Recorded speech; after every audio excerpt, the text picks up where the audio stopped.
know that Ken is online. I thought Rick was gonna be here, but I haven't seen him. Sam sent Cheryl, I think, a note that he wasn't gonna make it. This furnace broke down or something this morning.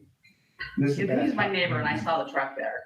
Oh, you can attest to I it. can attest to that. So Sam is going to be absent today.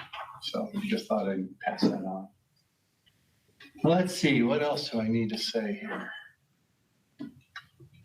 Okay, how can I that? think Alyssa has some things to front end of the meeting, right? Oh, that's right. You need to say something to get this meeting started. We'll let you welcome and then I can get started. Oh, there we go. Go ahead. Okay. I'm Lisa Richards, chairperson of the Utah Geological Survey Board, and I'd like to call this meeting of the Utah Geological Survey Board to order. It is now 8:31 on January 19th, 2022. This meeting is held both in person and virtually with Google Meet due to the COVID-19 situation. And in compliance with Utah's open meeting laws, this meeting is being recorded in its entirety. The recording is classified as a public record. And the following board members are in attendance: Elisa Richards, Dave Barbrek, Ken Fleck, Becky Hammond, Riley Brinkerhoff, and I don't know, is Tom on? Tom Faddis, ex officio? He's not online. Okay, and the following board members are absent: Sam Quigley. The following individuals representing the Utah Geological Survey and the Department of Natural Resources are in attendance: Bill Keach, Mike Hilland, Jody Patterson, Cheryl Wing, and Becca Downard. And at present, we welcome all visitors and interested persons at this time. And as a courtesy to everyone participating in this meeting, at this time, we ask for all cell phones, pagers, and other electronic devices to be turned off or changed to the silent mode. Board motions and votes must be reflected in the minutes and they'll be recorded by individual board member. Let's now proceed with the agenda. And I am turning my phone off according to suggestions. Thank you. So we should have all gotten an agenda, but I'll put it up here every so often throughout the meeting to kind of remind us where we are. So we'll do some, I think you guys need to approve the minutes. I'll bring up a slide that has the projects that you've approved via email. And we'll ratify those. And then I've got a slide that will talk about some proposed dates for the rest of the year to make sure we're all on the same page and you guys can make sure that you're on that. So, gotta figure out how to make this go. I want to go down. Come on. Oh, there we go. Just taking time. So that's what we'll do first. And then we'll introduce some new personnel. I'll go ahead and move that the minutes from the August 11th, 2021 UGS board meeting be approved. I'll second that. Let's see. Okay. We have, we need to vote. All of those in favor vote. Aye. Aye. Opposed? The minutes of the UGS board meeting August 11th are approved. Now we're moving to a formal approval. I move that we have a formal approval of the project proposals since our last meeting. And I move that we do that. Is there a second? I'll second that. Okay. All of those in favor say aye. Aye. Opposed? Move that we do have a formal approval of the project proposal since our last meeting. And selecting the 2022 dates. Did you want to do that, Bill? Sure. Meeting dates? I was going to make one comment. Mike Vandenberg posted up. We had asked for your approval and we submitted a NASA. I was trying to find out which one. Oh, back there, bottom one. We submitted it, but we found out recently that it was not approved by NASA. So they didn't fund that. But we still had to get your approval to submit a proposal. So your efforts weren't wasted there. But just Mike had made a comment online here. Okay, so I have put up some dates here. Last year we met in April. I'm told we've sometimes met in May. Is that right, Mike? Yeah, traditionally it had been in May. maybe 2 years ago, we moved it to April, I think because of a scheduling conflict. Might have been a And then GSA or something. we kept it on April. I think it had been in May before partly was tied into the schedule related to the Crawford Award and our presenting the award at the June summer picnic. So that timing just worked. So it's up to you whether you want to do it in April or May. We're fairly open on that. And August 10th, I tried to pick the same week that we had done in last year.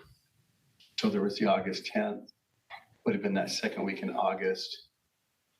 We did our field trip in October this last year. Partly it was just because we were going south. Right. You know, and even then we had a little bit of coolness. Yeah, we lost a couple stops to snow. We did. And then it melted off 2 weeks later. Yeah. And then I just picked in January so that we're all aware of what it is next year. So any comments, discussions? What do you want to do in April? Do you want to keep it in April? Do you want to move it back out to May? Any thoughts, any cares, concerns?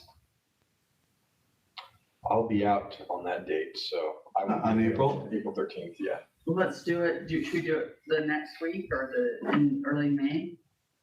We're happy to do that. Just Well, shouldn't it depend on where we're going?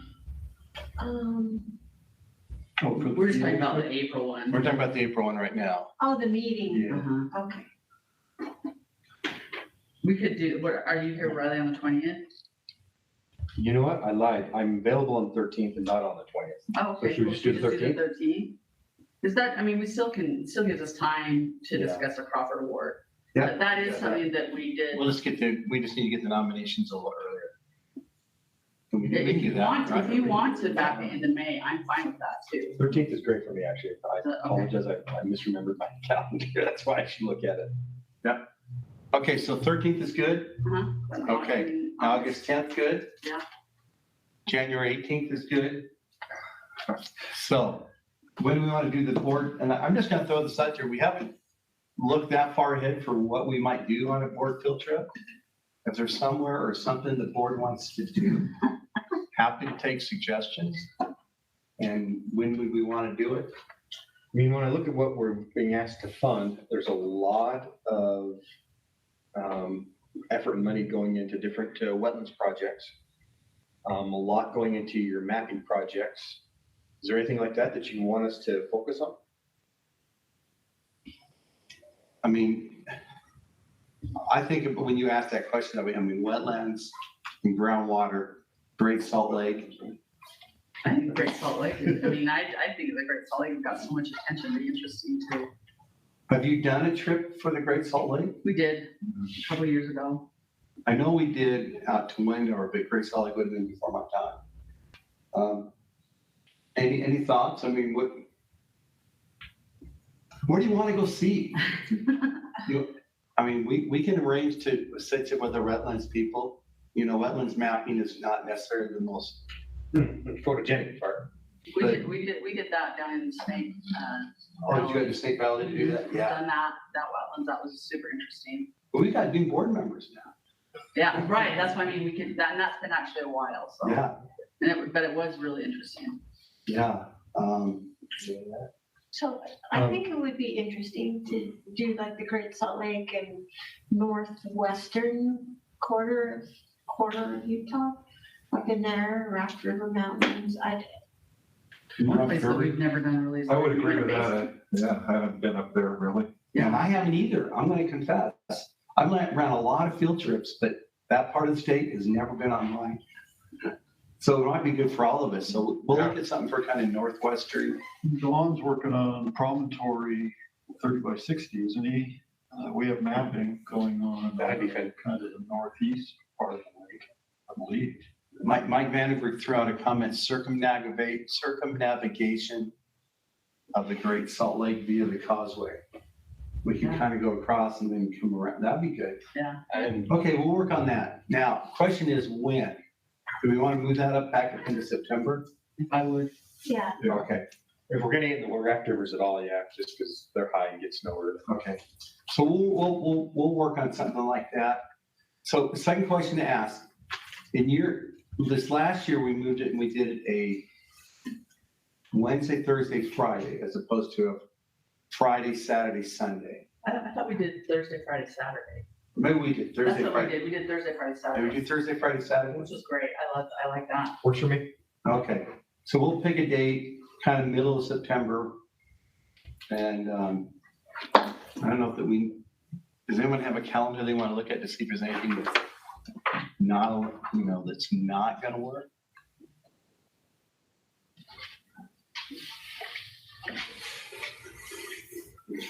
My calendar. Maybe 15th, 16th, 17th, something of that nature, or the 22nd through 24th. Yeah, that looks good. Either one of those are good for me so far.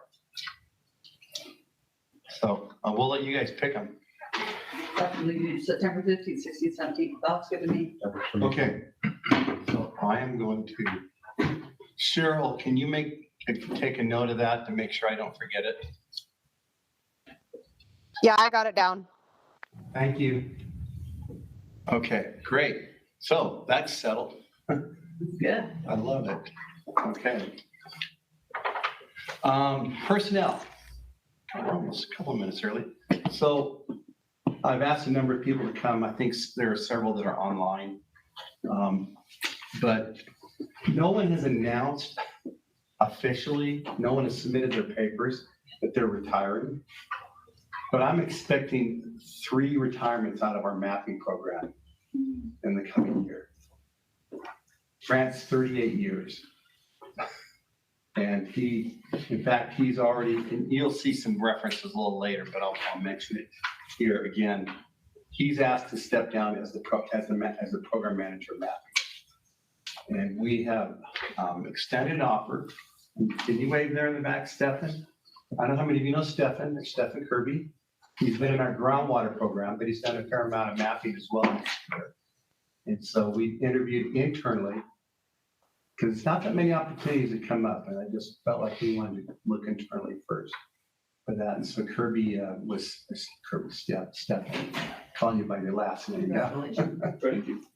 But so Stefan is we haven't officially made, the keys haven't been handed to the kingdom quite yet, but I think Stefan has been sitting on just about every meeting for mapping, and he and Grant. The great thing from my perspective in UGS is that Grant's sticking around for a little while, which would be great. I mean, he's run the program for 28 years.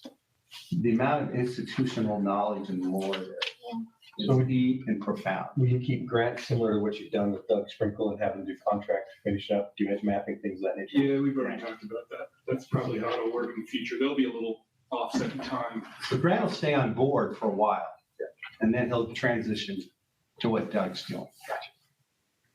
You guys are playing. So anyway, we're excited to have Stefan on board. Like I said, for me, this will make the transition much smoother. I mean, and we'll talk a little bit more about mapping later and funding, but the amount of funding flowing from state map and other resources at the U.S. Geological Survey are just exploding. And so Stefan's got 2 big challenges. And again, I'll have another slide later, but he's got to replace some, decades of experience. He's got to figure out how does he find more people to handle the challenges that are coming at us. Marshall Robinson, y'all know Marshall, and I didn't necessarily ask him to come in. We mentioned in our last one that we had created the data management program within the UGS. But we were able to officially change his title to Information Technology Manager. It was a reclassification, but it more accurately describes what he does. And you'll see some slides on that a little later. Last August, I showed you in our last meeting that Can I ask just one more dumb question? Stefan, does that mapping have the Geohazards mapping group on it too underneath you, or is that a separate group? that's a separate group. Gotcha, okay. Yep, hazards is a separate group. Yeah, we do have a shared, Adam McKean does work for both groups. Okay, great. we were going to be interviewing for a GIS manager, a core center curator, and looking for a GIS analyst. So we filled all three of those. Let's see. So Katie, I'm going to jump to the bottom. No, that's not here. Liz. Where's, hang on a second. Where's, hey, I'll get close. We'll get. Okay, hey, Katie, can I bother you for a minute? Becca's on the next slide. There's a mass in it. So this is Katie. What day did you start? Remotely December 6th, And in person? last Tuesday. So Katie comes to us from Vulcan Minerals, but most recently was in Virginia. Yes, I was based in Virginia and worked up the East Coast. So she's just come on board as our new curator for the core center. And we're excited to have her. You moved out here to an open and easy housing market, so. Yeah. I'm happy to be here. And we're excited to have her. So this is our board. Dave Garbrek, Elisa Richards, she's the chair of the board. Welcome. And Becky, and Becky Hammond, that she did last time. Riley Brinkerhoff. And we have Rick, no, not Rick, but Ken Fleck is online. Hi. And so, and we're missing a couple of others. So, Nice to meet you. hey, thanks. Thank you. She's busy at work. And I don't know, is Caitlin, I have to look at, see who's online here. Is there a way to see? Maybe. I can bring this over to this. Oh. I can't do both. Caitlin is not on. Okay, Cindy just joined. We'll have you meet Cindy. So Cindy's here, Elizabeth, okay. Well, let's do Becca first. Can you meet Becca yet? Becca's in the room. So Becca is an interesting story. She's a specialist on the Great Salt Lake wetlands, and really good, really good. She was working for the Division of Water Quality over in the Department of Environmental Quality on some EPA grants, but there wasn't quite enough there to keep her. And one of the things the state tasked us to do in the last legislature was to look for places of overlap and could we create better efficiencies. And so for us, it made more sense for the state to bring Becca over to us. We've got a lot of EPA grants and we've got, a lot of wetlands work to do. So we were able to tap into their expertise and bring Becca on board, and we're really excited that Becca. So are you a hydrogeologist or chemist or? I'm a botanist. Botanist. Yeah, really happy to be here. It's good to work with other wetland folk. Yeah, because you were kind of a lone shop over there, weren't you? I was. Yeah. So again, I'm going to count this to the legend. This isn't one of those, it may be one person, but it's one of those success moments where we said, okay, let's pull those resources and we'll all be more effective. Smart. And so Becca's on board with us. So other people that are on board, let's see, I'm just going to go down the list in alphabetical order here. Hey, Cindy, can you say hello? I don't know if your camera's on. Hello, I'm Cindy Anderson. I am a little sick today, so sorry for the scratchy throat. That's all right. Cindy is the new GIS manager, replacing Gordon Douglas. She came to us from Bannock County in Idaho, and we're excited to have her. She's jumped in, came in about October, is that right? Yeah, end of September, beginning of October. Yeah. So she's new to us as well. Welcome. I'm excited to be here. Thanks. Thanks, Cindy. And let's see, Elizabeth. Hi. Right, there's Elizabeth. So Elizabeth Stimmel comes to us also. She's a wetlands mapper. Yep. And so I'm working in the wetlands group. Again, there's plenty of funding there right now. If we can go get it and utilize it properly.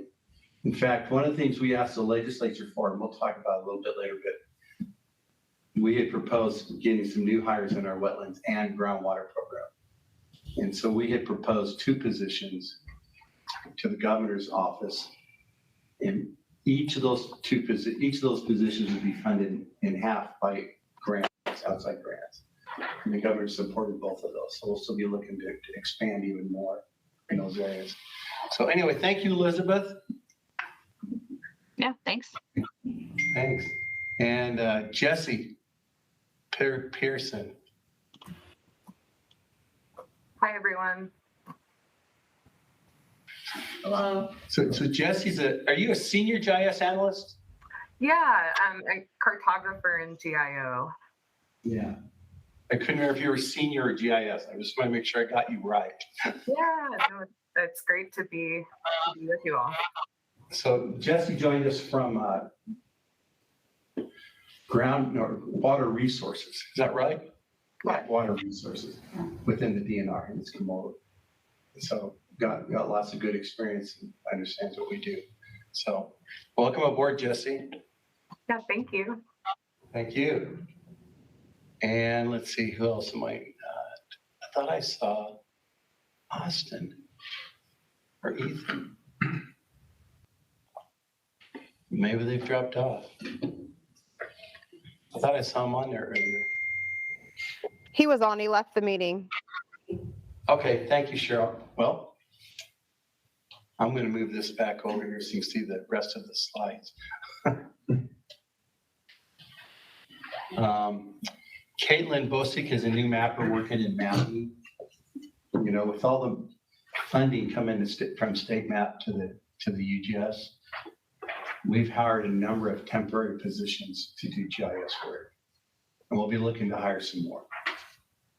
So that's going to be, isn't that right? I mean, Yeah, that's correct. 2 to 3 more to help with the GIS tasks we'll have for this state map cycle this year. it's bigger than last year's. Last year's was a record. Great. So we are running hard there. In Austin, there's a geotech working in energy and minerals. And we have Ethan Calgill as well. I think Ethan is going to slide over from energy and minerals and work with our paleo folks on their paleo stuff. Because his real interest, my understanding, is paleo.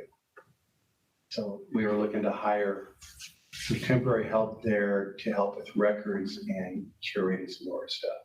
So Ethan's going to slide into that. Let's see if I forgot.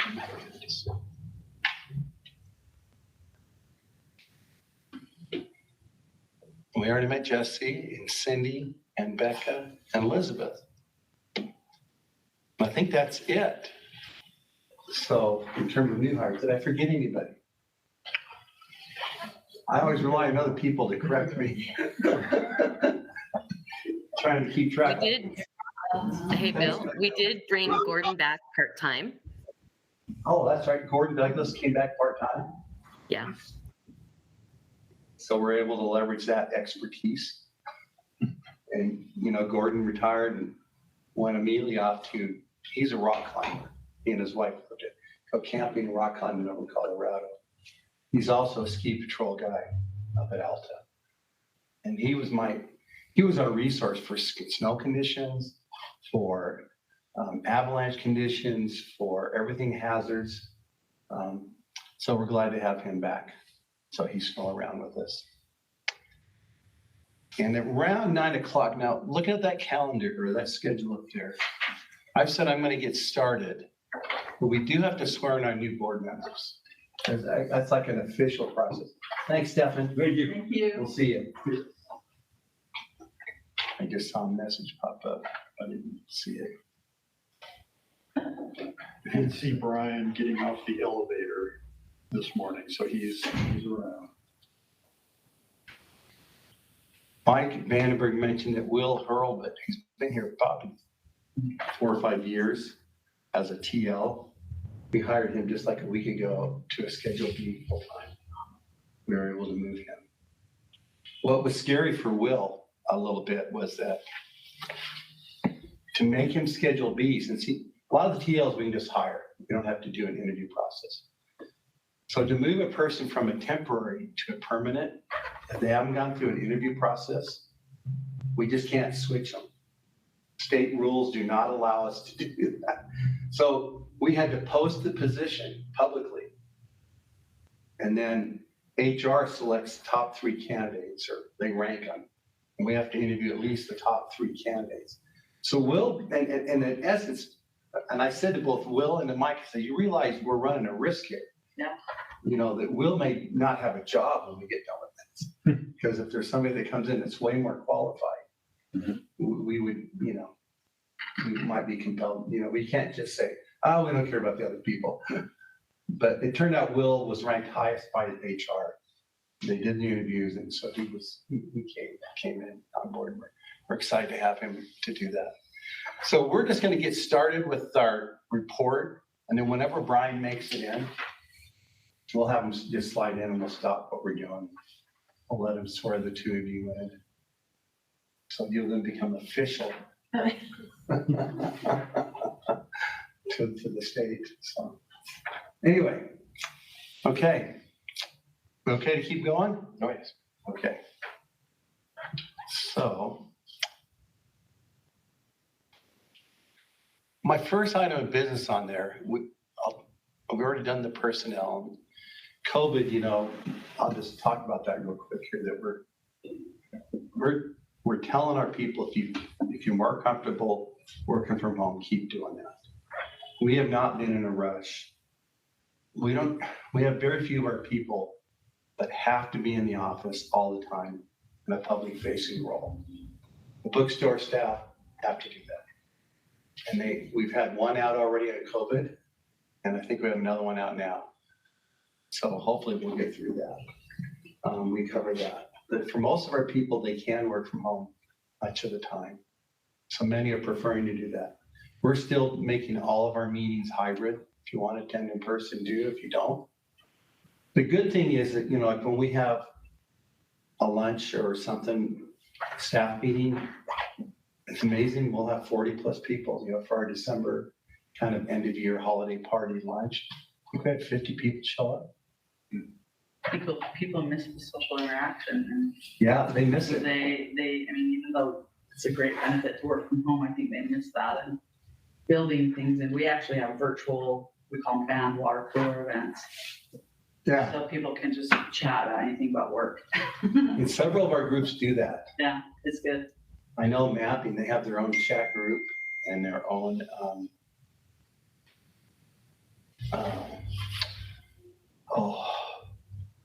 they talk about movies and when they're gonna go hiking, when they're gonna, you know, all that kind of stuff that's not necessarily directly work related. Yeah, good book club. You told me about that. It's so fun. They have a virtual book club. That's something we ought to throw out there. And I think that's, Geology books or? No. No, like. no. Not anything to do Oh, with okay, work. like history books. Well, and it's funny because I've read genres that I would never read, and so now it's been fun to get to know. You really get to know people better, and then people just they lead the discussion. Who has read it? Yeah. It's fun. But we're really trying to do our best, you know, about maybe 3 weeks ago now, when we started hearing that the cloth mask might not be as effective as people wanted. We immediately had Star order some KN95s because we knew this is before the CDC even came out. Didn't say anything, and that's why we have these, because we went out early. But if the other ones aren't working, let's get what people think will work for our people. And so that's what we're trying to do. And if there's a group going to work in the field, we give them the latitude.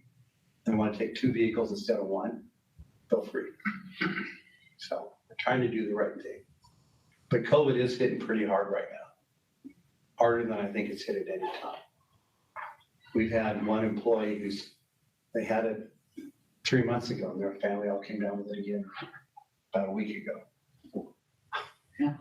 So and they were vaccinated to the best of my knowledge. So anyway, we're coping with it. We're doing the best we can. We have a request here. This is that item, the request to waive PG license. So I asked Mike to put together a slide, and I'm going to just show you this, and I'll go back a slide.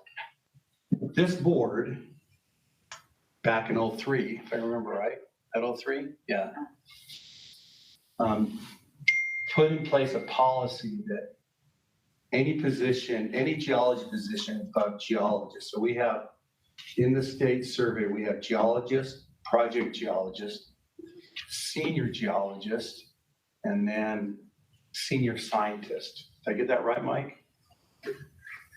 Yeah, Okay. I didn't sorry, I skip wasn't it. listening. I think I skipped that. It's all right. But yes. that's- Project geologist, it's in senior there. geologist, program manager, senior scientist. Yeah, I got that right. And the deputy director and the director all have to have a license, be licensed by the state.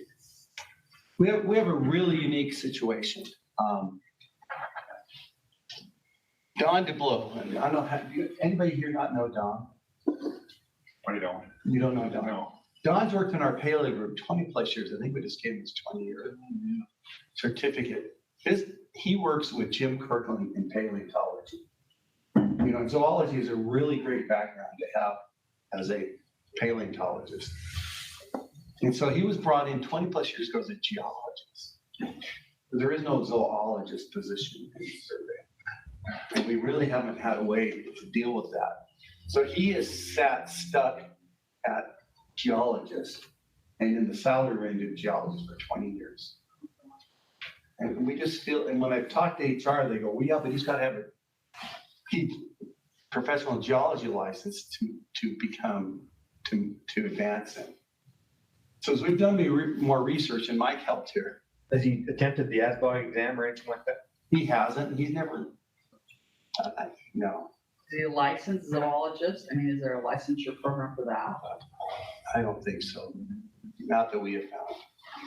So the point is, we would love to promote him. And once we realized that this was a board policy, I'll go back down here. At the bottom, it said, appeals to this policy will be resolved by the UGS policy board. And that's you guys. So what I'm asking you guys to do is to waive the PG license requirement for Don, so that we can advance him and take care of him in ways that we need to do that. So I go ahead. It also says a degree in geology, so waive that too. Yes. Does that create any problems with any of your other folks? No, they won't care. I don't think we'll have an issue there. It's just an exception It's an exception. in this specific case. In this I'm in specific favor of case. it, so So we need to take a vote. So I'll someone move makes a that we waive it motion. then. I'll move that we waive it. Okay, all those in favor to waive? Aye. Aye. Ken, did you give an aye? Yeah. I see his head nodding. Okay. Okay, So Ken was in favor as well. so. Okay. Thank you. We appreciate that. This will help a lot. You know, I mean, he's one of the best at paleontology there is. I mean, he's really good. This will allow us to give him some, opportunity to move along in his career. I mean, he's not going to be here all much longer, probably. And this is something else that the map, because Paleo's under mapping. Jim Kirkland, he's within a couple of years probably retired. And Martha has been here 38 years. Hey, she's a paleontology cat. So she's been here about as long. You've got Grant, Kent Brown, Martha, I think, that have all got 38 years in. So we're going to lose probably those three people. Martha will probably stay until Jim leaves. They've been working together for a long, long, long time. But we're going to need to be making some changes there. We met a week ago trying to scope out what the future looks like for paleo and how we make some transitions. My understanding from Jim was that the last time the state paleontologist retired or left, we were about 3 years without one. And there's so much going on paleontology. Jim's going to talk to us in the second hour about things that the St. George Discovery Site, they want to make that a state paleontological landmark. So we'll talk more about that. And again, that's something that comes under the direction of the board. But it's a recommendation that our state, so those issues And, you know, with all the looting that's been going on out there, it's more important than ever that we have a good paleontologist. So, but we're afeared, can I say that word, afeared? That we're gonna lose some good talent here in the next few years. So we gotta start thinking about how do we keep that in place. Okay, well, thank you for passing that motion. We'll work on that. Maybe a quick word on board policies. Are you all familiar with what they are? And, okay. Yeah, like the handbook. Yes. No, not the handbook. There's a half a dozen specific policies that the board is sort of responsible for. And I'm just wondering, would it be helpful if maybe I emailed that out Yes. to you? Okay. And a lot of these, you know, they haven't been really much attention paid to them in years. And so maybe take a look at them and see, you know, what you think and if you have any thoughts about, you know, any updates or revisions or, okay, but I'll send it out to people. Okay, Thank you. thanks. And Mike did update the board handbook, Yeah. which he shared. Did anybody of you not see this on the field trip or video? I didn't. You didn't go, you weren't there. That's what I thought. So we had a video made, you know, I put in August that we'd engage an outside firm. And so that verbiage over there was from my slide in August at the board meeting. And so the result of that statement was this video, which I'm going to show you. Now, I'm going to ask a question for those that are online. Let me know if you can hear this. I don't know if you can hear this audio. So let me know if you can or cannot. Just let me know in the chat.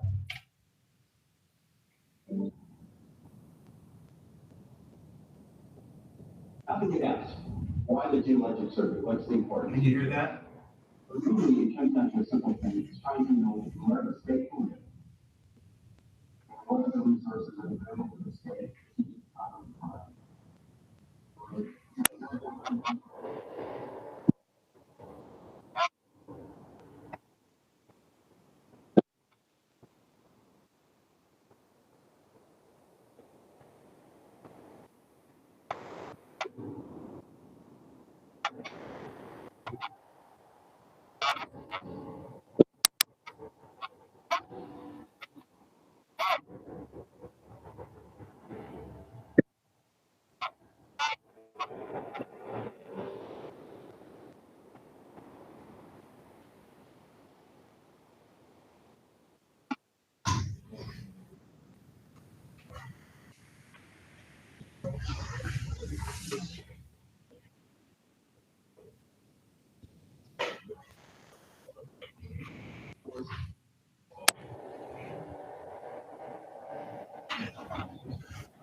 I'm trying to.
Sorry, you guys can't hear anything.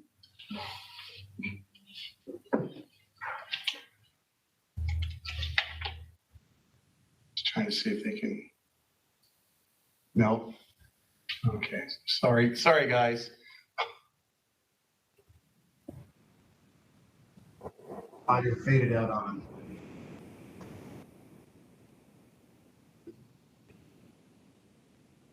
That's a water well. Arches. Demarcated.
So Ken, I'll get you a copy of this so you can listen to the whole thing.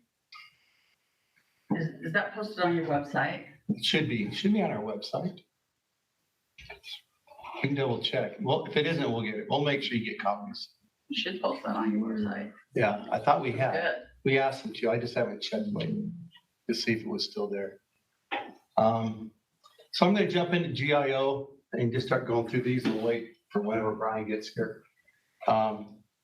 Our latest calendar.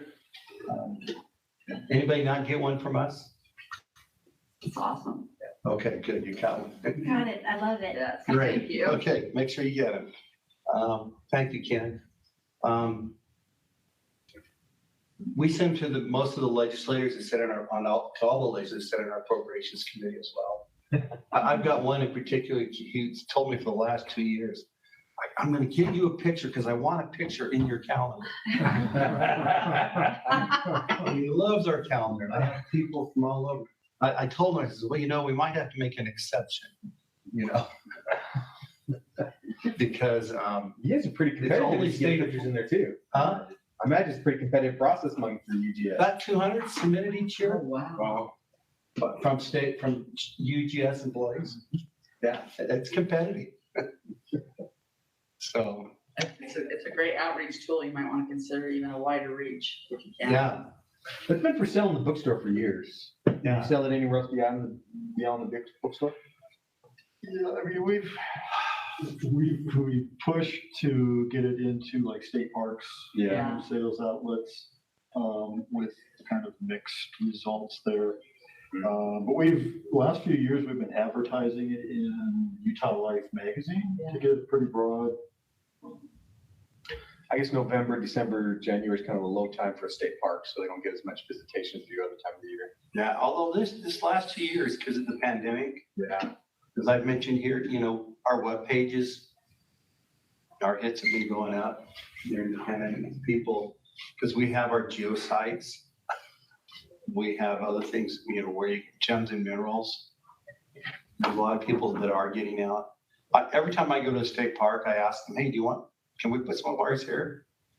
I also think the wider distribution to legislators, not just the appropriations committee, but that might be. Yeah.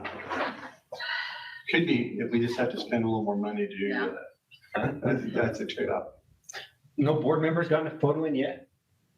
No. Man, that sounds like a challenge. I gotta work on it, man. Are we That eligible? sounds like a I challenge. just think, would they be eligible? Well, because they're on my employee list. I mean, listen, we could always make a motion. I know. You can create a board policy. I like it. Yeah. You know, and the GIO folks, they're really good about using the social media. I don't know how, I know Riley's on LinkedIn. I see a lot of his, he's got have anybody followed Riley? Yeah, your social media is doing really, it's doing great. He's doing great. He's got a lot of, hey, come on in. Hey. Is it raining out there? No, it's cold. That's a nice jacket, so. Yeah, it's a nice jacket. Anyway, the social media world, you know, we are getting quite a bit of notice. Most of our jobs get posted out there. Yeah, I put a lot of stuff after we did our field trip last fall. And the amount of interest, especially on the stuff in Cedar Valley, was enormous. You know, I don't know that's as well understood as it can be, just because it's so interesting and you know, so close to home. There's, you know, a lot of interest in that. So the GIO folks work really hard to get our message out. Yeah. You know, Jackie DeWolf, who does a lot of our social media posts. Mackenzie Cope, who keeps our web pages. We need something posted, she gets it out there. So there's a lot going out there. Our GIO folks, I'm going to do one section. We'll continue. That's all right. 2 minutes. Do you have a LinkedIn? Is the UGS on LinkedIn as Yes. an organization? Yeah, we're on Oh, okay. LinkedIn, Instagram, and Facebook. Yeah, and I've been following you on Instagram and Facebook, and like I said, I feel like the posts have been really good. Yeah. Really high quality. Yeah. Jackie does a really good job, and I see good nods there from Ken as well. So anyway, we've been rewriting the putting down roots in earthquake, and that's just about done. Our GIO folks also do the layout for the Department of Natural Resources annual report. A lot of people have come to our information group to help with the design and the artwork. John Good is an amazing individual, and the stuff that John does. We reclassified him because he was working way beyond his job description. We gave him a reclassification this last year. So your handbook for earthquakes in Utah. So all of this is going on. That came out 2-3 years ago, the handbook. I remember seeing that for a little while. Almost 10 years ago. That's like I say, 10 years. Originally, and then there was a second edition a few years. So that's what it was. Yeah, so we're bringing in, you know, a lot of earthquake information and just, there's been a lot of seismic research that we're updating, putting a cover on it. One of the motives for updating this and also getting the word out was we felt like at the earthquake that we had, there was some misinformation from the media that we're discussing, and we thought, you know, the update to this and getting this out on a wider distribution is going to be helpful. And I do not know where we are in doing the Spanish translation. Do you know? Have you heard? Well, they're working on it. I'm not sure. We're working on it. I just don't know Yeah. how far along it is. But to create a Spanish version is the same thing. So, and related to that, ancillary to that is that following the Magna earthquake, we created at the DEM's request a new earthquakes.utah.gov website, which is well visited now. Yeah. And so we continue to maintain that and keep that going. Oops, that's not what I wanted. How that happened. Oh, that was weird. Okay, I think that's it for GIO. Yeah. One I wanted to mention in the bookstore, with our new staff in there, and there's a lot of renewed enthusiasm, and those two folks are just carrying the day, if you ask me. We're doing a lot more print on demand maps. the hunters often buy their licenses from wildlife and then walk around the corner and they want a map. And our guys are like geologists. What do we know about hunting? You know? And so we've worked with wildlife to get their overlays, their GIS overlays. And so now we can create maps on top of ours. So it's like a working relationship between wildlife and us. And so they've been doing a lot of that. So like boundary units and stuff. That's because the guys at wildlife say, we don't know. And so we're trying to work more cooperating on that kind of stuff. And they have been really, again, we're trying to keep the COVID protocols, masks and all that kind of stuff going in our bookstore. They still got the shield if they want it. So with that, I'm going to call an end and introduce, if you don't know Brian Steve, he is our executive director, and Nathan Schwabach is our deputy director. He oversees all things UGS. And so our new board members, Riley Brinkerhoff and Becky Hammond.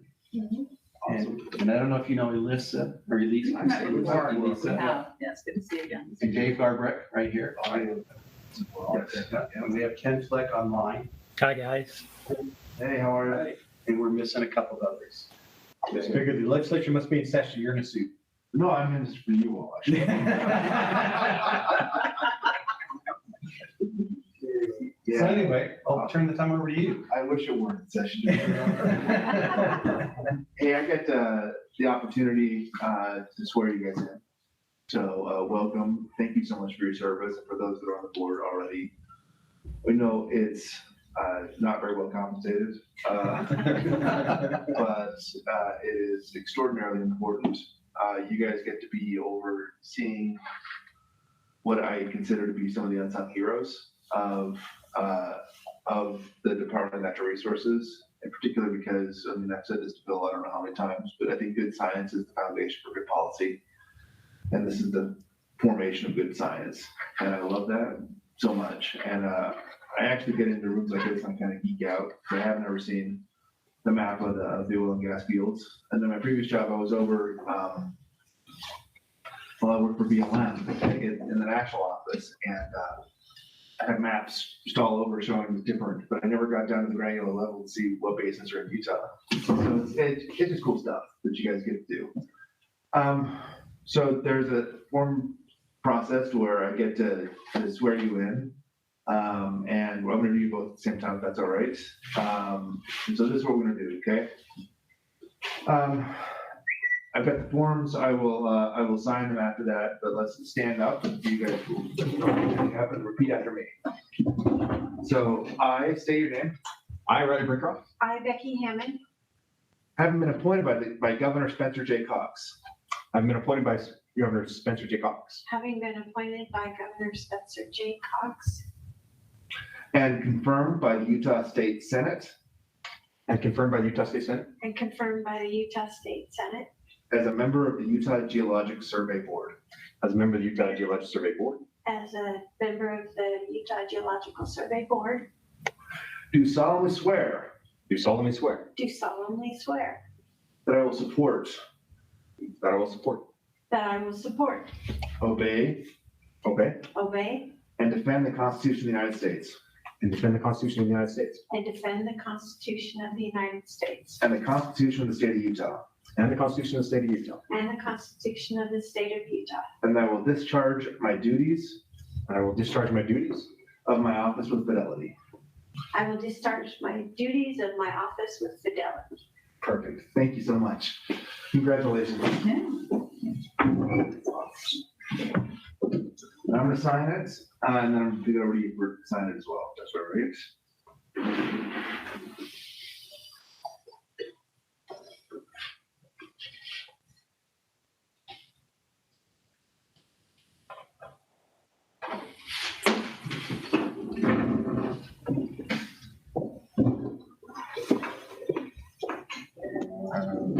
Watch the wires. I'll watch them.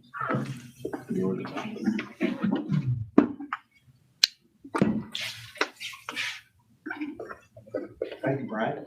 I didn't have Brian's right hand. Nice to meet you. Yeah. Oh, you did. They still swore. A lot of swearing. What'd you do for the BLM?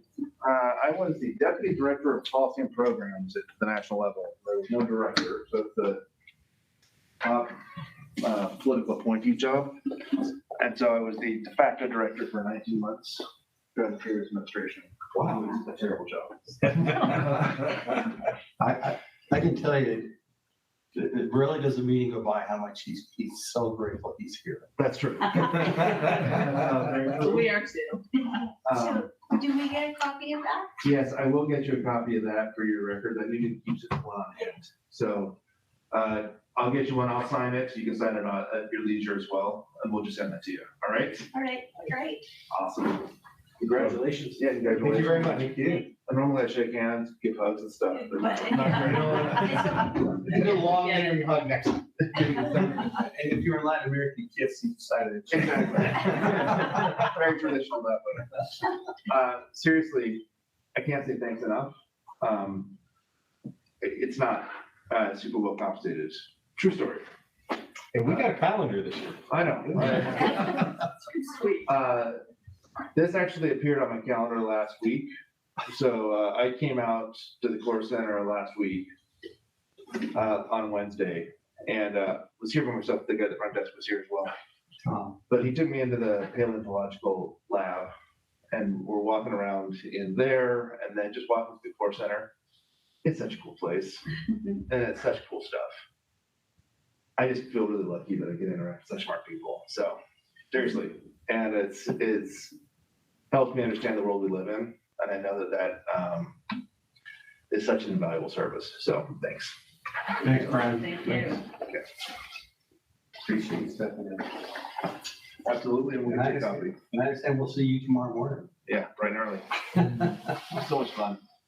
So much fun. Okay. Thanks, guys. Appreciate it. Sorry for the interruption. Appreciate it. Good, thank you. Okay. Yeah, Brian and I, we go in front of the appropriations committee, and there's like 7 meetings this year for that committee. Brian was scheduled to be the last talk on the last meeting. And we were scheduled for like next Friday morning. And we got a note yesterday asking he and I to come in tomorrow morning. First thing. So he's up at 8:20 or 8:15, and I'm up at 8:40. It's like, whoa, you know. I figured I had a week and a half to prepare for that meeting. So what will you be presenting? So I'll talk about, I still got to build the presentation this afternoon. But what we will talk about is a couple of things. Last year they gave us one-time money. Right. And so what do we do with that? And we'll talk about that. Present, what do we do with the money? I think it's always important to report back to the legislature. And I've been told a lot of agencies don't really report back what we've done. And so we're going to report back what we do. Important that they know the good things we got done. The governor has supported 2 of our building blocks, 3 actually, a couple of positions in groundwater and wetlands, a position in earthquake or in our hazards group, and a proposal to fund an earthquake early warning system feasibility study. Of all the, and I'll go over that here because your guys is urging, we put out like $1.5 million, and I'm going to get not very, very, very little of it, but we'll talk about those things and what they're supporting and why we want their support for that. And then we'll just give a general report on things we've done in the past year at the survey and what we've done to help benefit the state. Will you talk at all about, I know it was a huge issue where you're trying to get more stable funding rather than be tied to severance taxes. We'll bring that up. And again, we'll talk about this a little bit later when we get into funding. There was Senate Bill 133. Mm-hmm. It's still a little early to know how that's going to work. Technically, we've only received 1 payment. We'll get the second one, I think, this month. Jody can correct me if I'm wrong, but it's still a little early. But the first payment was over what they gave to us. Now, we don't get to access that amount, but we can ask for it like in our next funding cycle. So it's basically, they created a reserve account. Mm-hmm. In essence, that's a savings account, and it's a dedicated account to just the UGS. And so they look at the running average for the last 3 years of what severance tax was. So they come up with a yearly amount. They give that to us and they take away general funds. So it was a 1-for-1 swap. Now, but that's based on the 3-year average. So then they put in a deposit based on the percentages. Well, I take that back. Into the account is deposited the averages or the actual amount.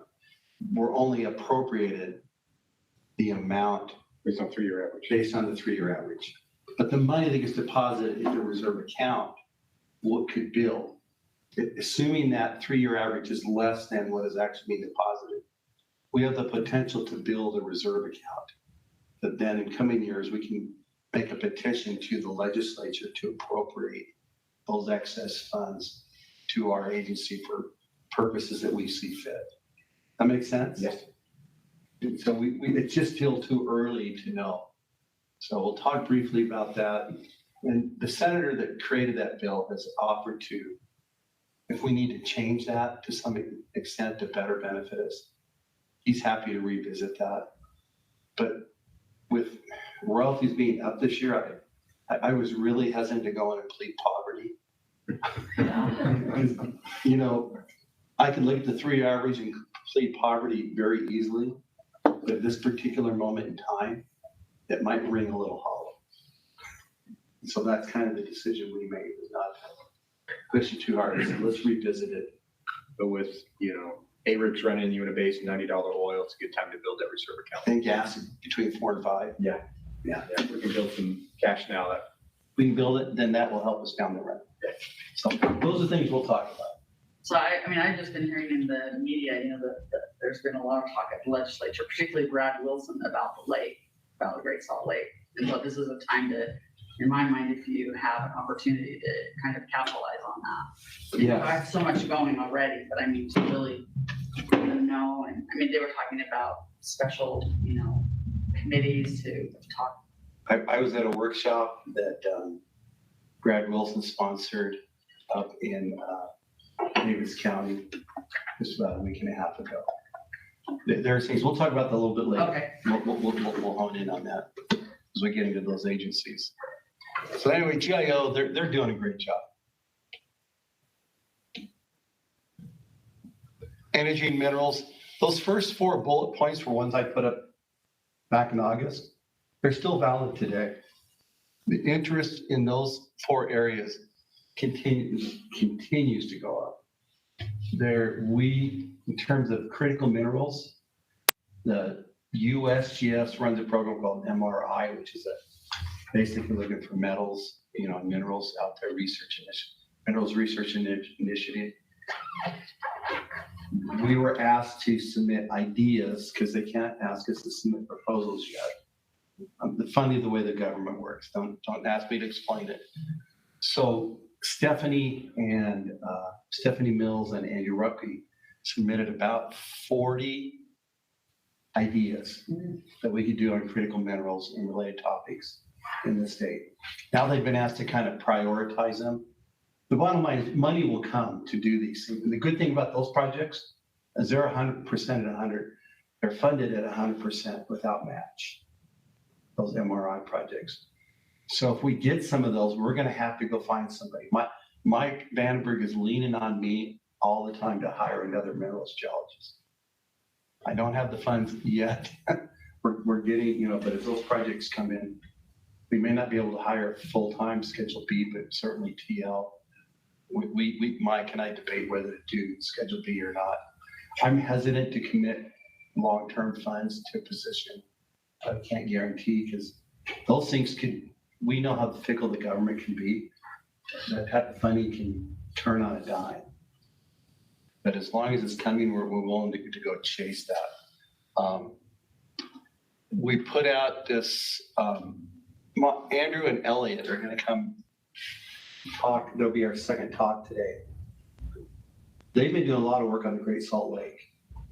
They've developed some cameras that they can drop to get out in an airboat or a skiff of some sort.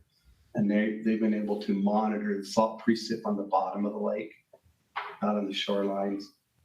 Because we've got some parts of the lake that are getting hypersaturated. Because the flow between the causeway, the lake level isn't high enough to allow for the mixing of the waters. And so the study they put out talks about that. Mike Vandenberg's been asked to go talk about microbialites. You saw in the video those little things sticking out of the water. Those are all microbialites that have now been exposed.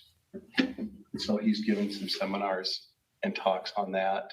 Our minerals group, Stephanie's hosting a workshop up at the U of U Friday. Is that right, Mike? If you're still online? He may not still be online. Yep, Mike says yes. To a workshop on critical minerals, and it's been widely advertised. I saw it fly through BYU's email list. I've seen it on LinkedIn quite a few times. So I'll be interested to see how many people. It'll be a virtual meeting.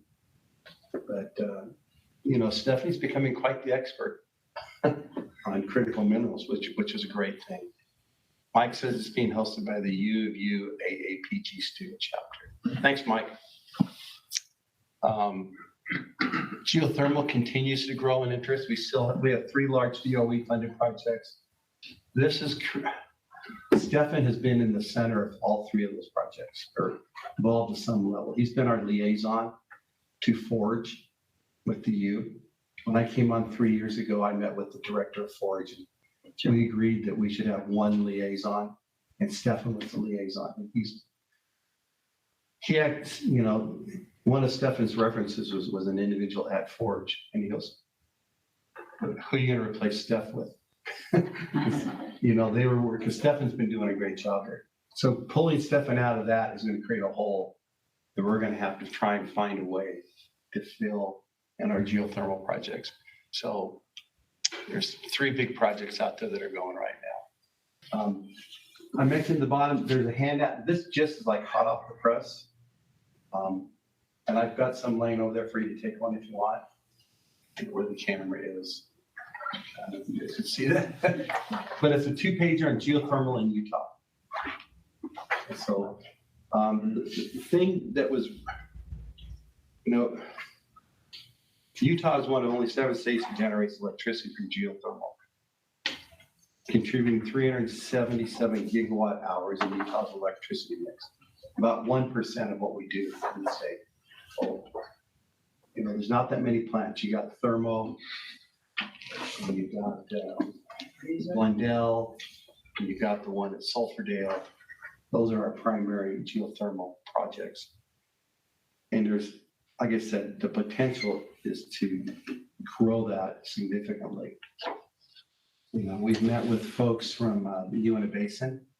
I think the county out there wanted to know, could they generate geothermal from, could they use heat from produced oil? Produced water. Or produced water. But I think they're talking maybe oil as well. Produced fluids. I think it's the way I've heard it worded. Maybe it's just water, but can they do that? So anyway, there's lots of interest in geothermal going on out there.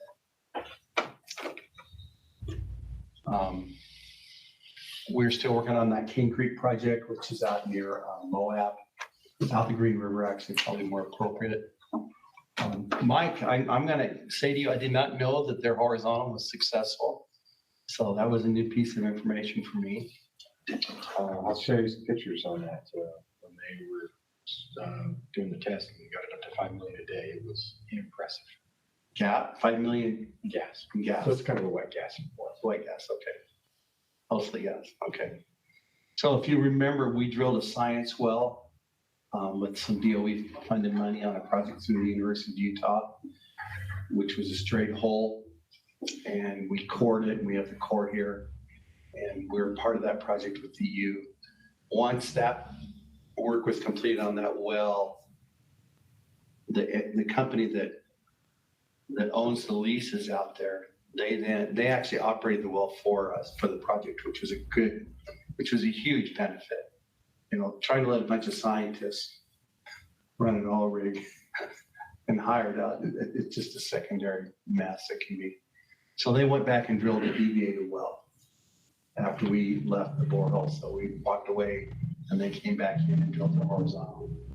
So again, we're part of that success story there. Project Iron Mountain down in Cedar City. There's some out-of-state investors and local owners that are looking to, they want to produce iron. They want to have a plant down there. There'll be some gas burned, a byproduct of CO2, which could then become a CO2 sequestration project. And there's other parties that also want to extract the helium out of that process and sell it off as blue hydrogen, not helium, excuse me, hydrogen, blue hydrogen. So so the DOE has helped fund that project. They're injecting into the Navajo there, or what are they trying to? They're investigating the Navajo. That's considered most likely target. I don't know if they've, yeah, Mike said Navajo. Has that been decided yet, Mike? Navajo? Is that for sure? Are you still doing the evaluation? First choice. That's what he wrote. Yeah, I knew they were looking at it. Okay. This Core CM project is funded by the Department of Energy. And you may have heard about it. I think I may have mentioned it before, but the DOE targeted basins or states that had big coal resources, and they're losing some of that revenue. Is there the potential to find rare earth elements in the fly ash or even out of primary coal production? And so a civil engineer up at the U has kicked off a project to look at, so Utah was one of 16 kind of basins, states. So they targeted what they call Uinta Basin, but they're extending that all the way down Carbon County, Emory County as potential areas. And there were 16 others from around the country that they gave seed money to see what they could come up with. And they're intending to make this a multi-phase. So the first phase was to gather data, understand the geology, what the potential might be. The next phase is when they get to them will be like test facilities and pilots and to see if there could be more work even done. Hazards. So you asked a question about geohazards and mapping. And Hazards does most of their own mapping. Adam is a crossbreed. He does a lot of mapping for the mapping program, but he's in the hazards group. And Adam McKean, we're talking about here, he's made a legend almost of himself of mapping fault hazards in urban areas. Because we know what the urban footprint does. It can decimate all evidence. And I've mentioned this before, I'll say it again, is that this historical imagery that you see up there, the hazards groups have been able to utilize that to look at what things look like before urbanization hit. And allows us to look for those footprints that you might see. So using that historical imagery, Adam has really been able to chase down some of the potential fault problems. So we get called out, on quite a bit. The hard part nowadays sometimes is to get approval to use. We wanted to do a trench project on some land, and the landowner didn't want. We wanted to leave the land pristine. Is that the right word? He didn't. Even though we said we would restore it, he just wanted to leave it as is. Yeah. There's different issues. Different So issues. it gets tough, yeah, when you have just a very few options to work with. You got to find land in a fault zone that's not been urbanized. and that's getting harder and harder to do in Salt Lake here. God, why is it doing that? Go back up. There we go. This was a big project that was to update the Utah aerial imagery, and we actually put in a couple of proposals to significantly expand accessing some of the old data. I got turned down at this time by the state. They didn't support that yet.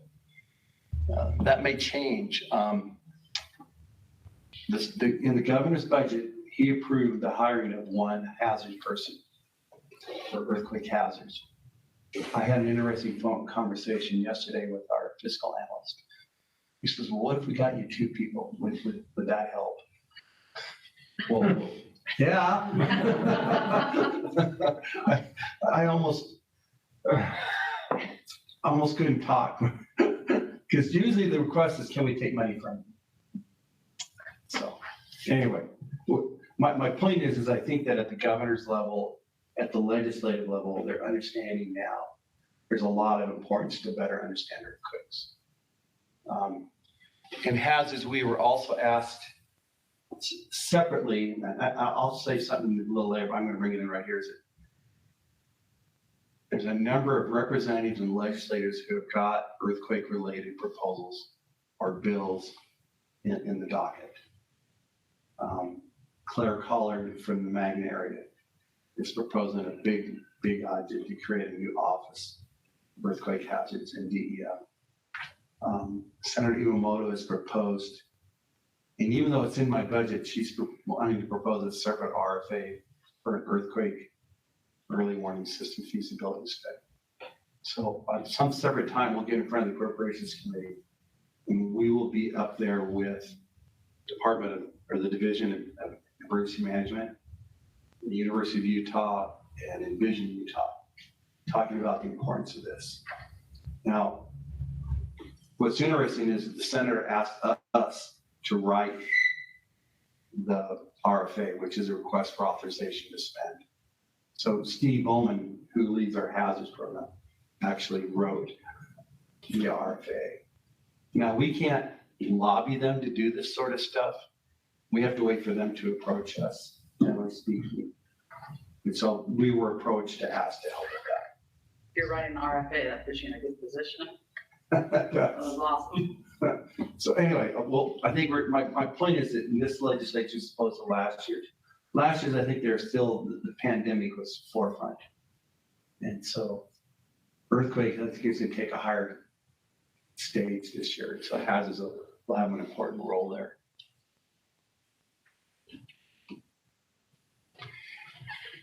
Groundwater, you mentioned the Great Salt Lake.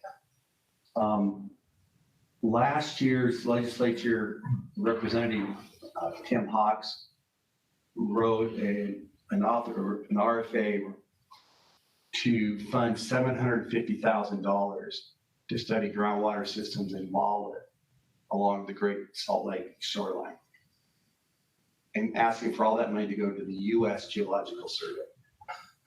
So I wrote a note and I said, hey, there's the UGS, and we can do some of this. And in the end, it still went to the USGS.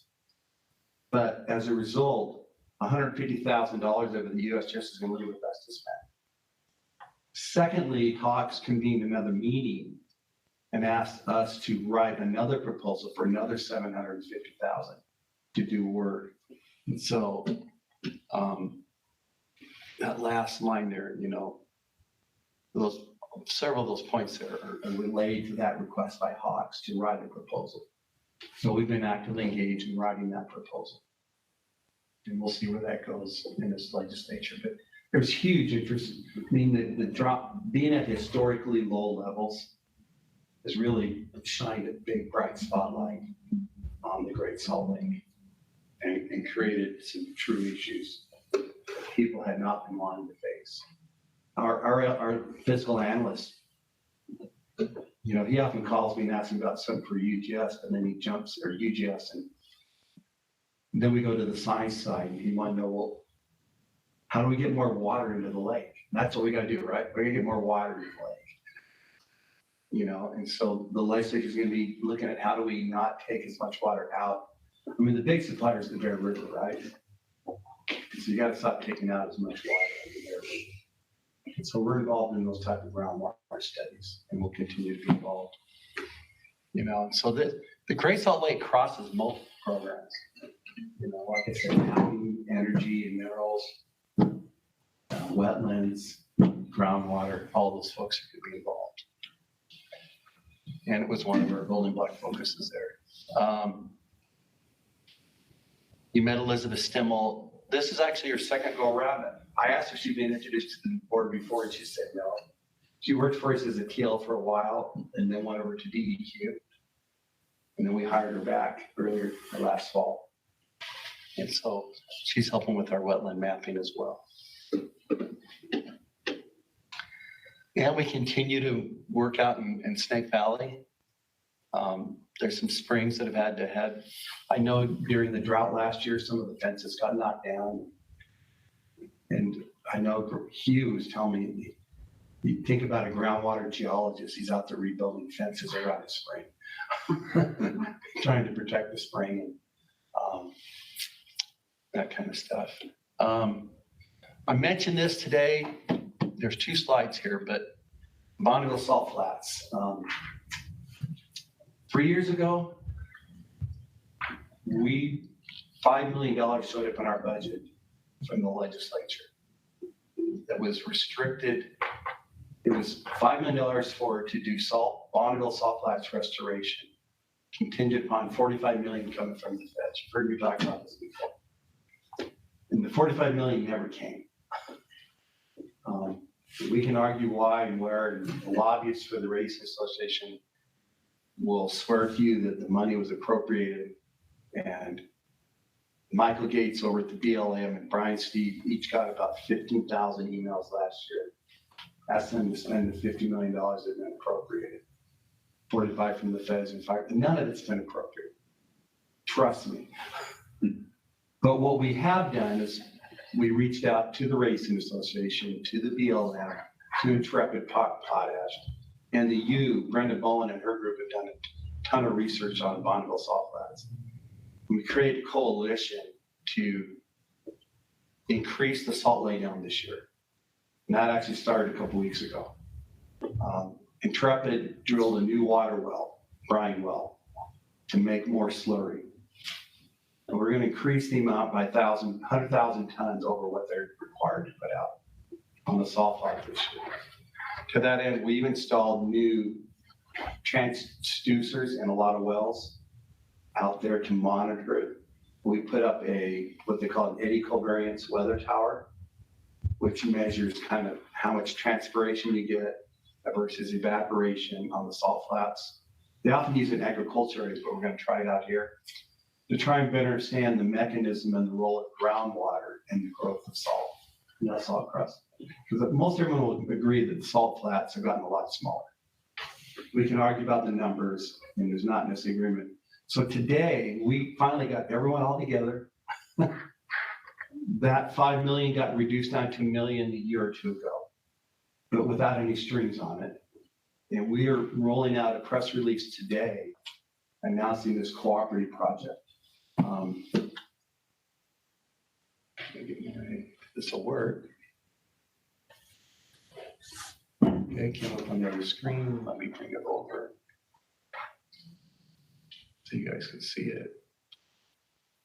Of course, you can't really see that. There you go. So this went out this morning, and in a companion press release, the Racing Association put out another press release supporting this. So we're kind of telling everyone that we're getting going. The BLM finally did kick in $125,000. It's not 45 million, but they did what they could, and because there was no appropriation, I got to confess the BLM probably worked really hard to cobble together 125 grand. But the point is, it shows that we're all committed. What was amazing is we got everybody on the same page, and that's what's be cool. So we'll do the salt lay down in the coming months, and then we'll monitor the groundwaters over the coming year. And there's a researcher at the U who's finishing up his PhD this spring. We're going to bring him on board to the UGS and to continue, and we'll fund him through this $1 million that we have. And so anyway, that press release is out there today. And here's how we're going to be spending that money. So $500,000 for one-time lay down to Intrepid. We've got $360,000 in the next year or 2, and then we have a little bit of buffer to see where we want to go, where the research takes us. But we're headed down that path, and we're going to go spend it and go to it. So we'll see what kind of news cycle it is. I don't know if the press will pick it up, but the Great Salt Lake, I think, in the Salt Flats in the news, this will be timely. So anyway, we're excited about this. Finally, drought and low rainfall that you don't have enough just inflow bringing the salt up, or what's the problem? Oh, there's a lot of those are questions. Those are great questions. With drought, you decrease the amount of water that sits up, because have you been out there when the water's on the salt flats? Well, we were out there on the field trip. Yes. We have a great picture that I've shown every year of us in front of them with the water on it. But with drought, you get less of that. And so the edges, the wind picks it up and starts to erode and carry the dust away. And so there's questions about, does the racing itself affect? People talk about how thick the salt pan used to be, and it's much thinner now. And when I was out there, one part of the salt flats looked like it does in that upper picture. And then the lower, after they've groomed a lot of it, it looks like that. And so does the grooming and the racing affect it? There are people that have pointed in different directions. They've been laying down salt for 20 years now. But there's been big questions about, is it enough? Is it too much? Is it not enough? You know, we don't know. And that role, what we don't really fully understand is the role of groundwater. Because if I think about my house broke in half. Yeah. And the water coming up through the slab, and that water, when it hits the surface, it evaporates, but it leaves behind that little salt white crust that you see. What is the role of that? You know, out here on the salt flats, and that's what I think we don't really understand. And, you know, we've talked ideas with should the racers cycle, maybe take a year off, you know, to let some regrow. So that's what we're hoping to study out here is what is the role of groundwater in the growth of the salt brine. I can't control the drought, but the Eddy Covariance Tower should help us understand what is actually happening to the water as part of the drought situation. So those are some questions we're trying to answer. So you said the racers groom it? What do they use to groom it? Because that would compact it. You are right. They use like bulldozers and graders. And so Brenda Bowen will tell you that on the salt tracks itself, the porosity seems to have gone down on the racetrack areas. And so if that's the case, maybe it needs a year or two to breathe to let it come back and grow it. But we don't know if that's true or not. You know, that's what we're trying to figure out. I thought they did a pause, was it 4 or 5 years ago that it was so bad that they just went ahead and banned all of them? They had some pauses for those reasons, but we may find that there's some climate pauses, you know, if we can time it right.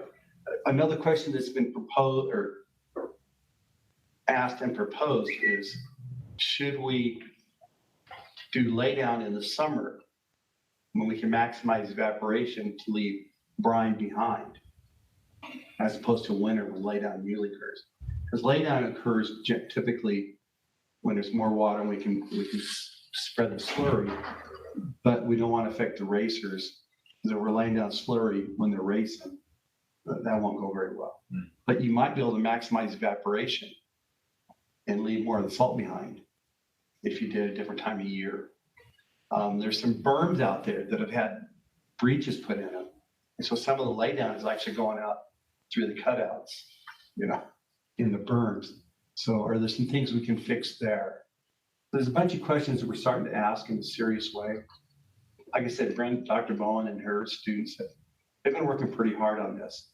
And so this is an effort to spend some money and put some boots on the ground, salt on the ground, and kind of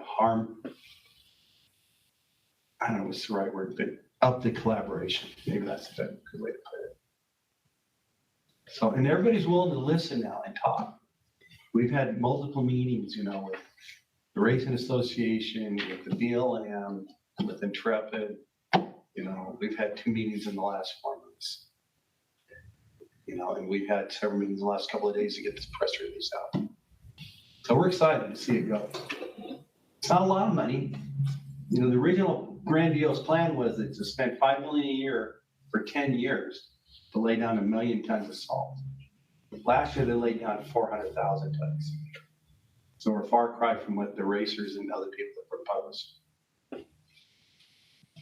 This little study we're hoping will give us some idea of whether it's working or not. If it is, then we can go back and talk about trying to chase more significant funding. Do the racers spend anywhere near enough to justify all the spending? How much do the racers spend? You mean on the economy? Economy, tax, I don't know the answer to that. But that's a good question. I have no, I've never gone out there. And how much can we get them to kick in? Yeah. They expressed interest to kick in like 200,000 or something, but that's not near what would be needed. Yeah. Okay. Time for a break. Time for a break. Do as far as schedule. Yeah, I've got a few more slides to go. Before we get to our speakers. So what do you want to do? You want a break? Let's have a break. Let's have a break. Finish up the slides. Okay. So any of our folks that are online, we're going to break and we'll come back. Our speakers will be delayed a little bit. So when do you want to come back? I have 10 o'clock. Yeah, same. 10:10? Yep, 10:10. 10:10? Yeah. Okay, we'll see y'all at 10:10.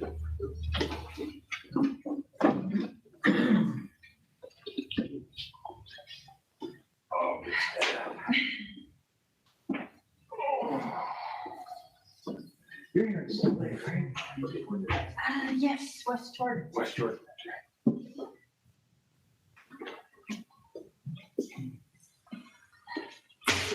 So, What's your background? Your oil and gas? Yeah, so I grew up out in Bonneville. Oh, okay. And I worked for oil and gas out there. Lived all over doing oil and gas and here with Utah, Wyoming, Colorado, North Dakota, and then most recently. All right. 2-3 years ago. All right. Yeah. So. But on- Hey, Jim, we're running a little bit late. We're taking a 10-minute break right now. Are you mining or? You're on mute. Copper? Copper, a lot of gold out in Nevada. Yeah. Carbon trade? There you go. No, Austin. So we're taking a 10-minute break here. Yeah, I've been listening.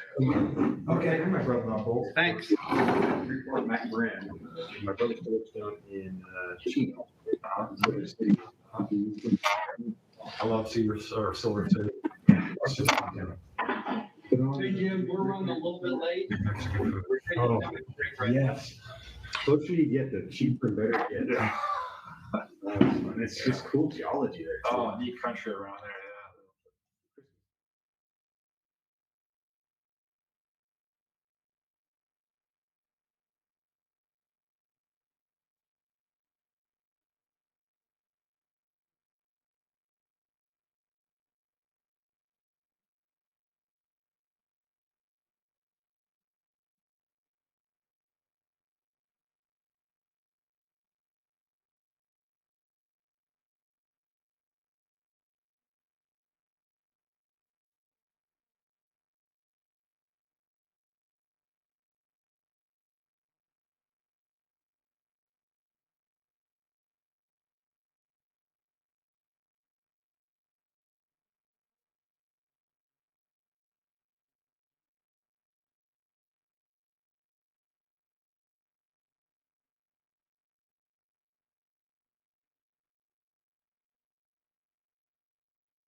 So go ahead and get started again.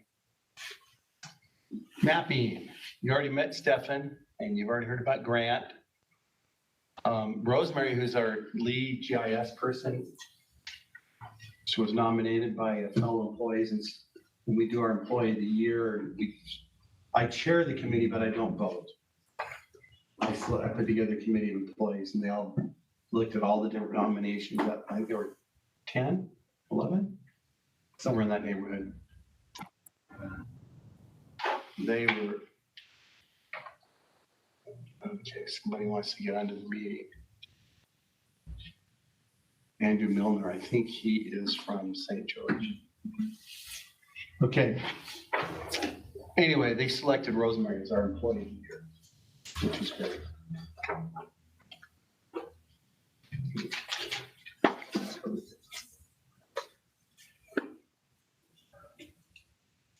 So the biggest things going on is that, we just finished the biggest state map ever, which was total workload of over $1 million, which means we had to front 50% of that money. 500,000 plus that we have to give in kind. We get 500,000 plus from the state map program, and the rest came from us. So that required us to reach into other programs to finish those maps. It required us to get additional GIS help. The feds that we've mentioned before, they have now instituted a certain database format or GIS format called GEMS. And it's their particular flavor of a relational database for GIS related data. And they're implemented at a fast rate that I think beginning now, all new maps submitted have to be in GEMS format. Yeah. We've had our own format. So making that conversion, and Rosemary, she came into that job with this primary mandate that how do we get to GEMS? And she was not a GEMS expert. And she has done a great job of getting us there. So just to kind of highlight this, fiscal year 19. So the amount on the left is half of the project. So that's how much money we had to commit. It's almost how much that the feds committed to us. That's a big change. And what we proposed for this year, you'll see in the next slide, is about 900,000. Or no, it's not, wait a minute. I think it's 1.8 million, 900,000. When you make these proposals, you're not going to get all of it. When you make this estimated guess that you're going to get 50 to 60% of it, you just don't know. It puts the UGS is in it's an interesting position. We do what we do really well. Because we do it and have done it really well for years, we tend to get a favored amount of money. We're one of the highest receiving agencies in the country when it comes to state map. But that also that's a bit of a curse because now you got to step up and you got to find the matching resources. And that's been really hard for us. I've tried to explain to the legislature, it's what I put in my building blocks. Look, for every dollar you put in, I'm going to get another dollar from the feds to do this. I get a 2-for-1. The thing I got told on our last building blocks was that new FTEs were really hard to get across the state. The governor at his level is not a fan of creating new FTEs, full-time equivalent positions.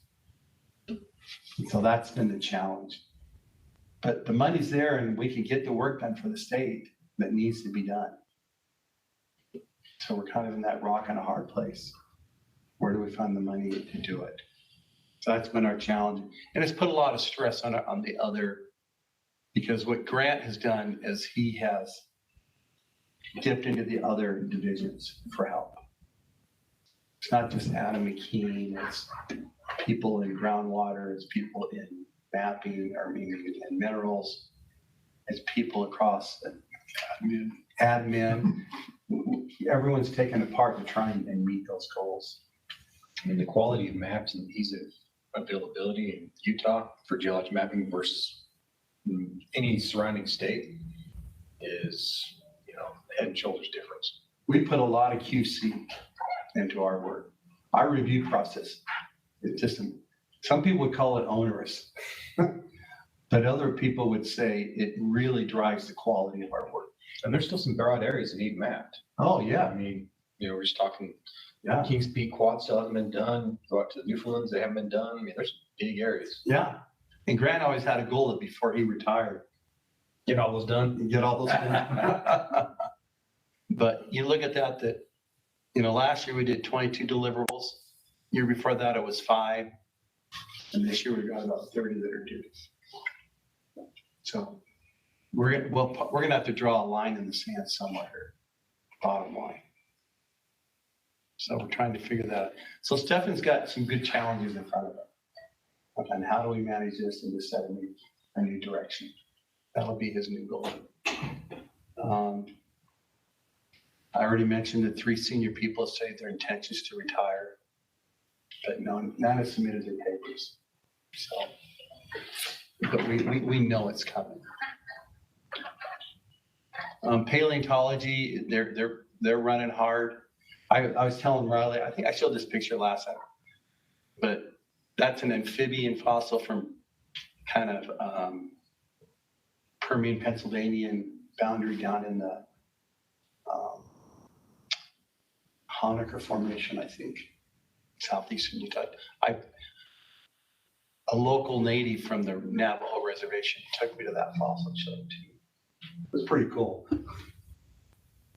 But Park Service is the only project they're funding this year is a project in Canyon Lands that our folks are going to do. It's the only project they funded this year.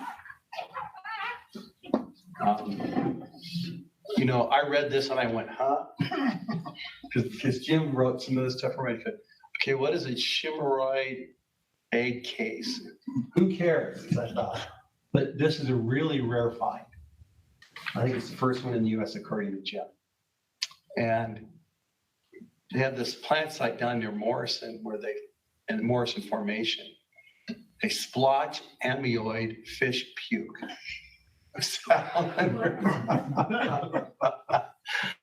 I love it. See, I'm getting a smile out of Jim. I love it. But these are big things to the paleontologist because it tells them a lot.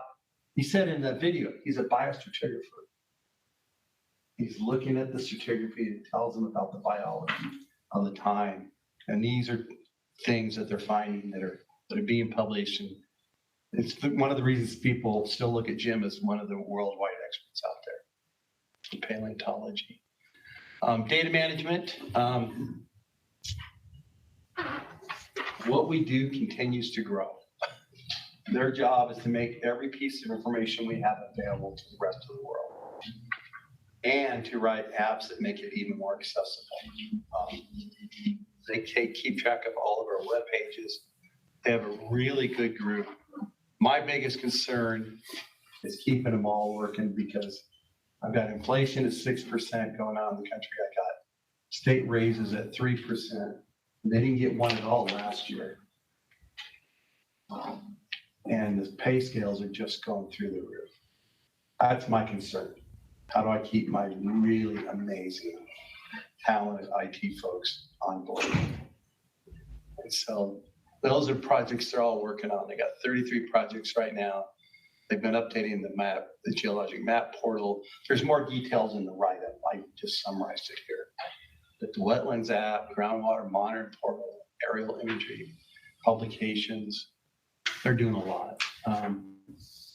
So funding and budget, I'm gonna turn it over to Jody. I'll do this next slide or two and then we turn it over. Are you ready to go, Jody?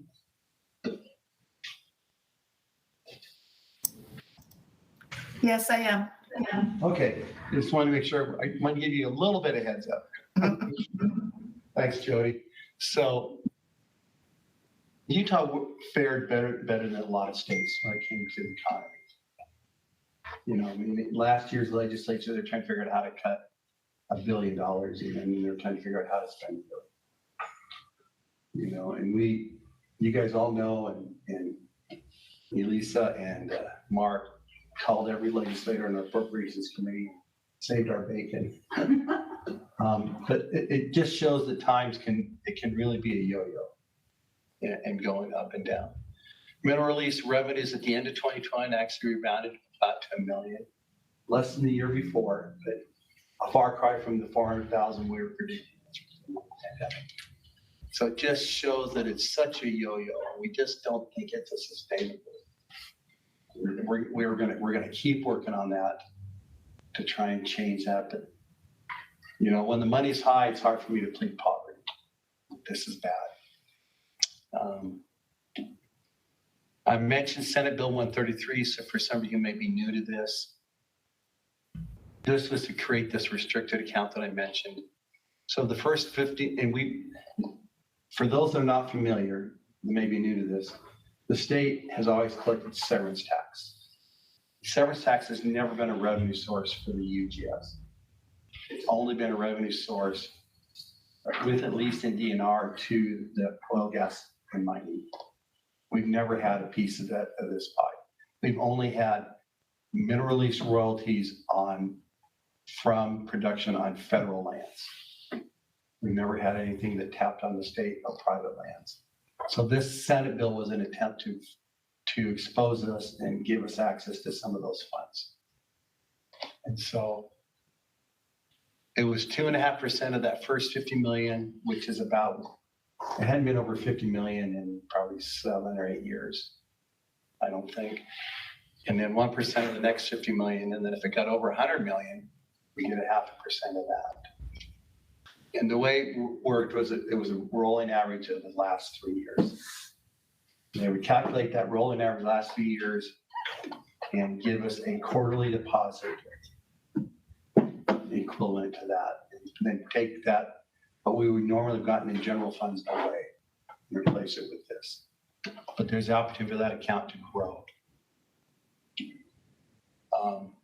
So it's still too early for us to know how this is going to work. We did ask for $1.5 million.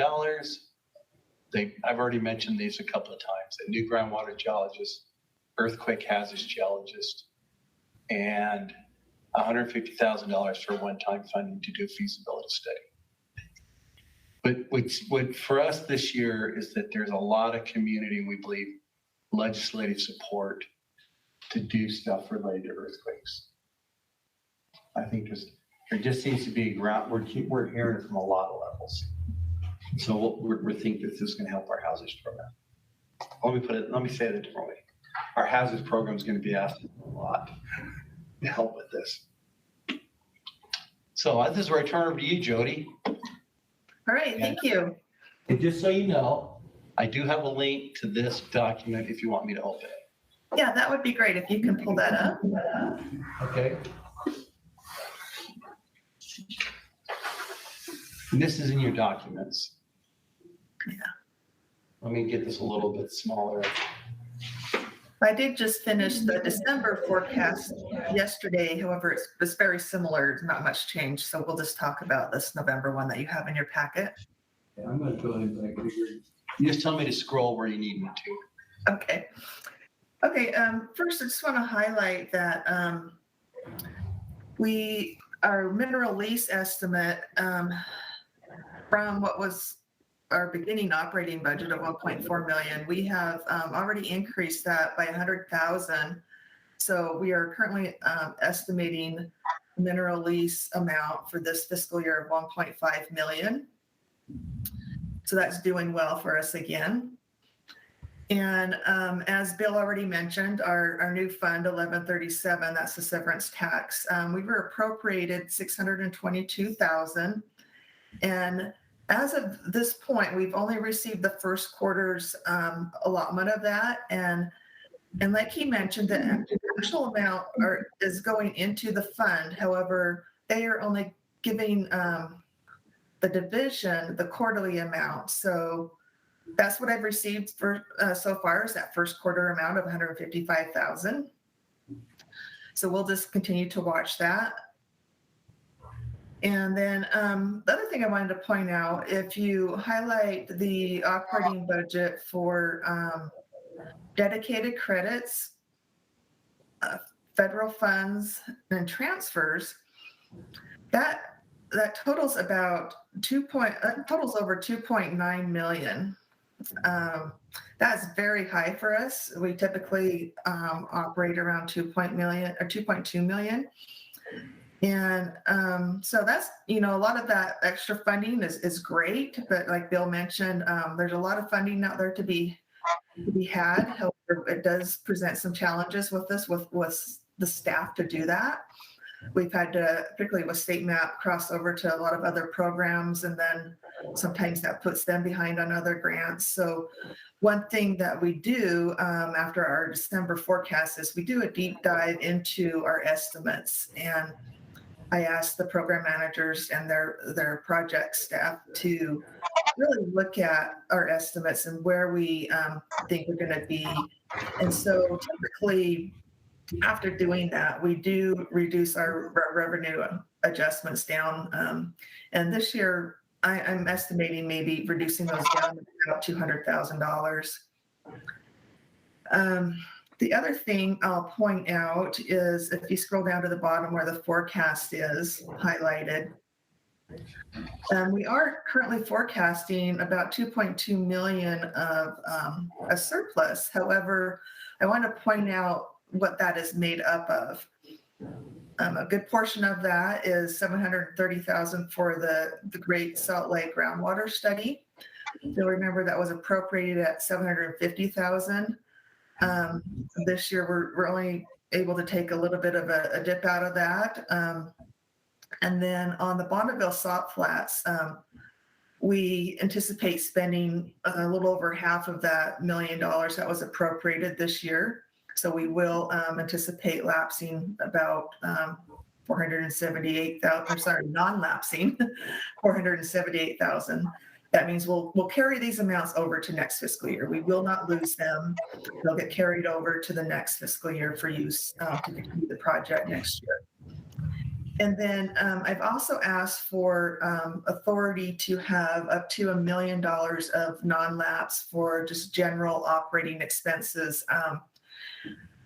As previously mentioned, our mineral lease funds and additionally this year, that new severance tax fund fluctuates quite a bit, and so does our outside funding. And so we need quite a bit of flexibility to have, and because we don't know how much we're going to bring in, and so we need some flexibility there to carry that over to future years for future match amounts and other operating expenses. So that's where the current forecast is. I did complete December's yesterday, and it's real similar.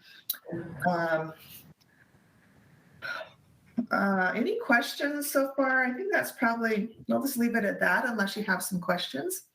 On those mineral lease funds, is that just from new leases, like the bonus, or is that from royalties from state lands? Not state, it's royalties from production on federal lands. Royalties from Right. production. Gotcha. No state, no tribe, no private. We just get royalties on that. And that's how it's always been.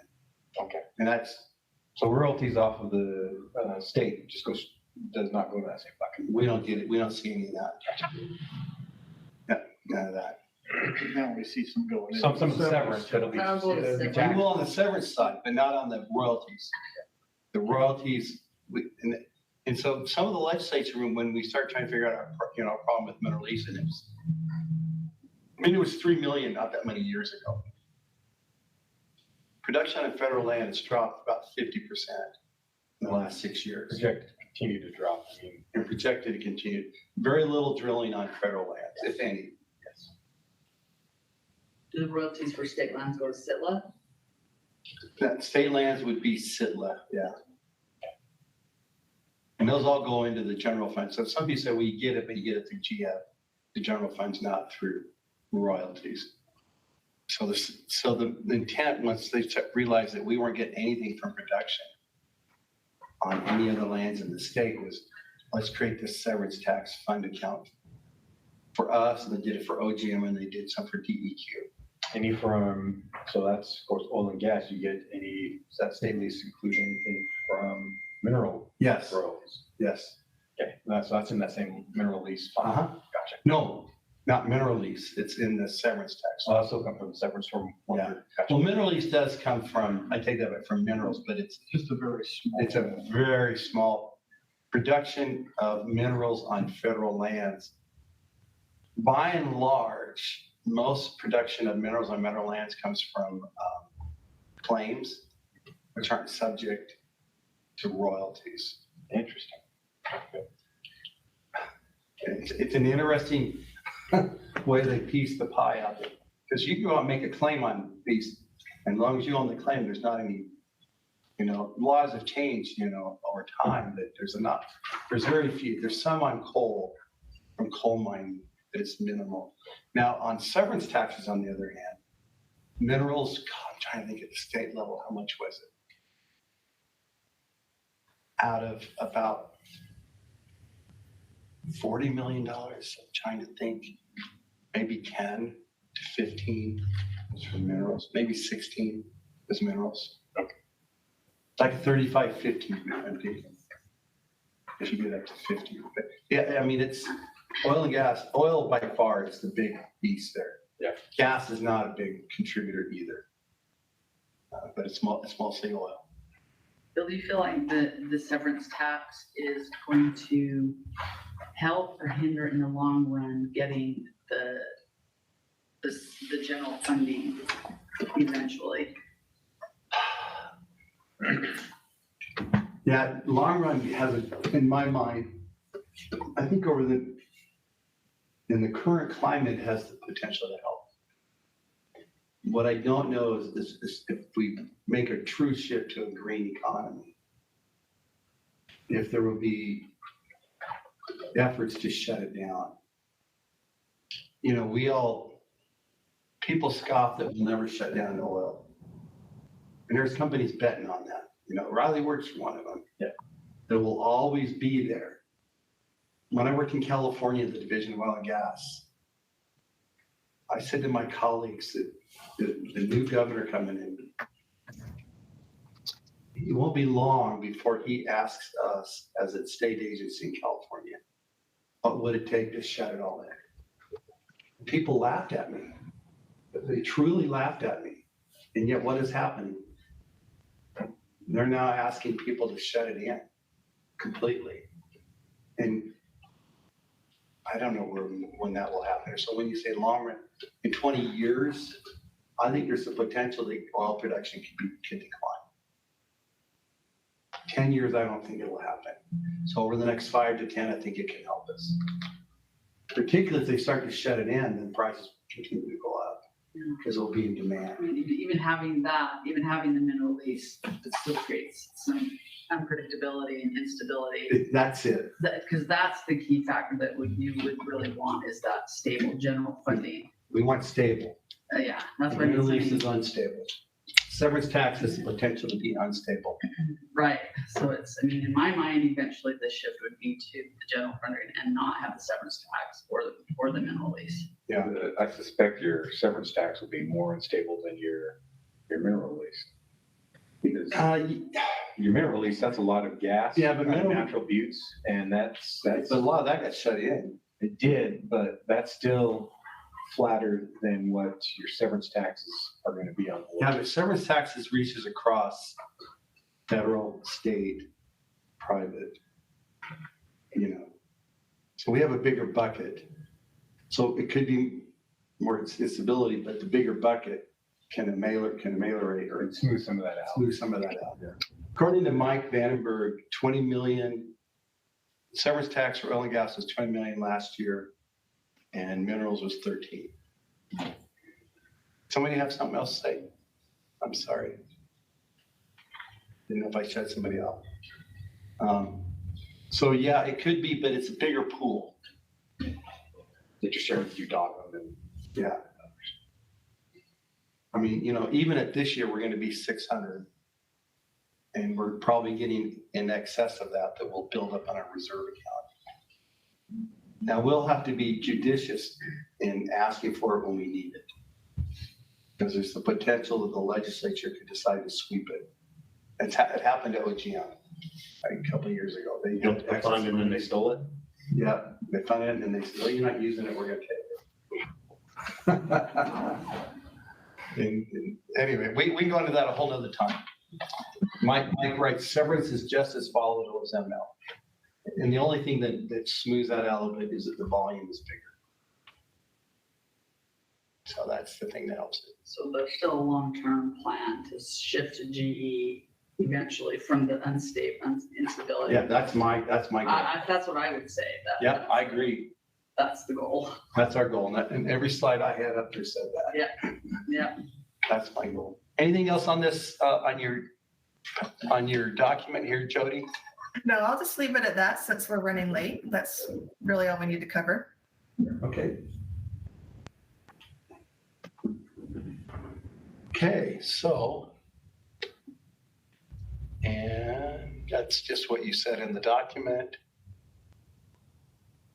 I don't think I'm giving you anything that you haven't already said, Jody.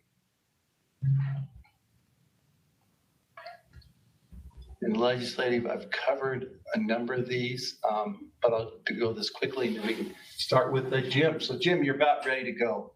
So make sure your PowerPoint's ready and I'll stop presenting and allow you to present here in a moment. Just giving you a heads up. And I can't hear you because your mic's off. Trying to figure out how to share when the time comes. Okay, I'll tell you when we get there. Okay. As long as your PowerPoint's up and running, we'll be good to go. So last year they asked us to do a radon study. House Bill. This was a bill on the last day, the last hour of the legislature. Go spend money. Well, they didn't give us any money. They just told us to go do the work to figure out radon and make recommendations. So we did a preliminary report as required by the House bill to the House, not the purpose, but the House, to the Joint Committee on Natural Resources. We did that in November, gave a preliminary report. We did that with DEQ. We had them come and join us. So we did that together. Senator Umoto on the RFA for earthquake early warning systems.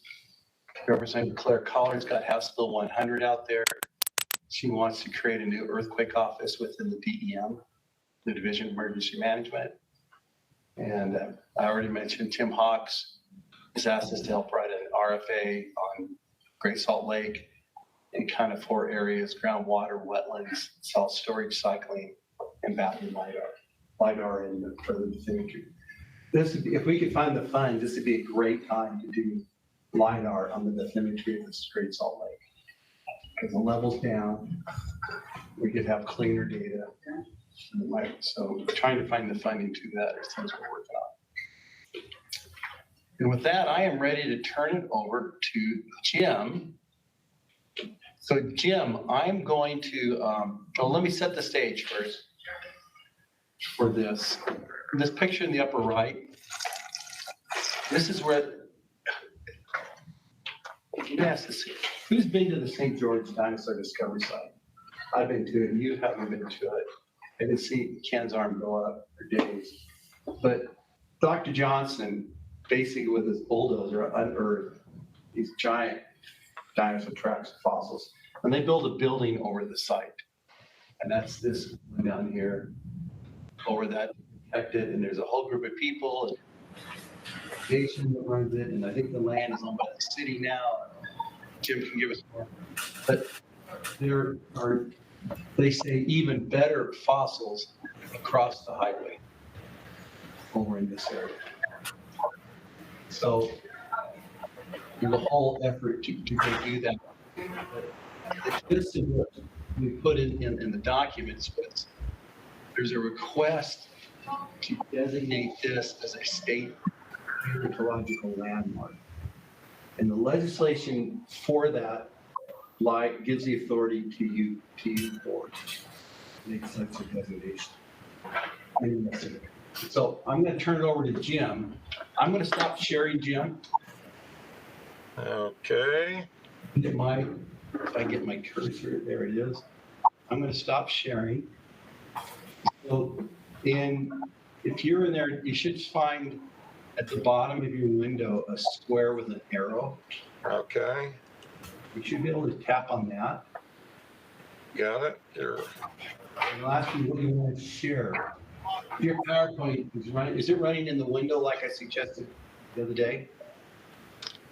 I've got not a PowerPoint, but a Word file with just some pictures. You know, I better keep this pretty simple. Okay. So whatever it is you want to share, you just click on that. And you hit OK. Okay, let's see if we can do that again. Share your entire screen. Yes. Right. So share this stuff. Can you see that? I can't see any of you. No, it didn't happen. I just love this. Okay, back to this. You can send it to me and I can share it. Yeah. Such a pain. Why is this? It used to be easy. I've done this before. It's a problem. I stopped sharing mine already. I'm just waiting for it to show up on this screen now. I don't have it yet. Yeah, it's just not, when I click on the screen, it just goes right there and I see nothing else. Can you just send it to me? Sure, take a second. Yeah, we'll take that second. While you're doing that, I think you have some other people in the call. Yeah, why don't I introduce Andrew Milner, the site paleontologist, and Diana Call, who's the executive director of Dinosauratorium and the St. George Dinosaur Discovery Site at Johnson Farm. And Diana can really tell you, some of her hopes and dreams. And then, of course, Andrew knows much more of the science going on down there than I do. He's the spiritual leader of that place. I'm just his cheerleader. So I'll get on and send you that Word file.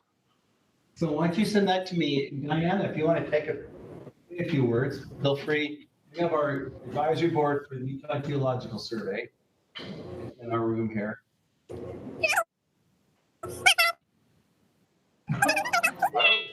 That's not working. You sound like Mickey Mouse.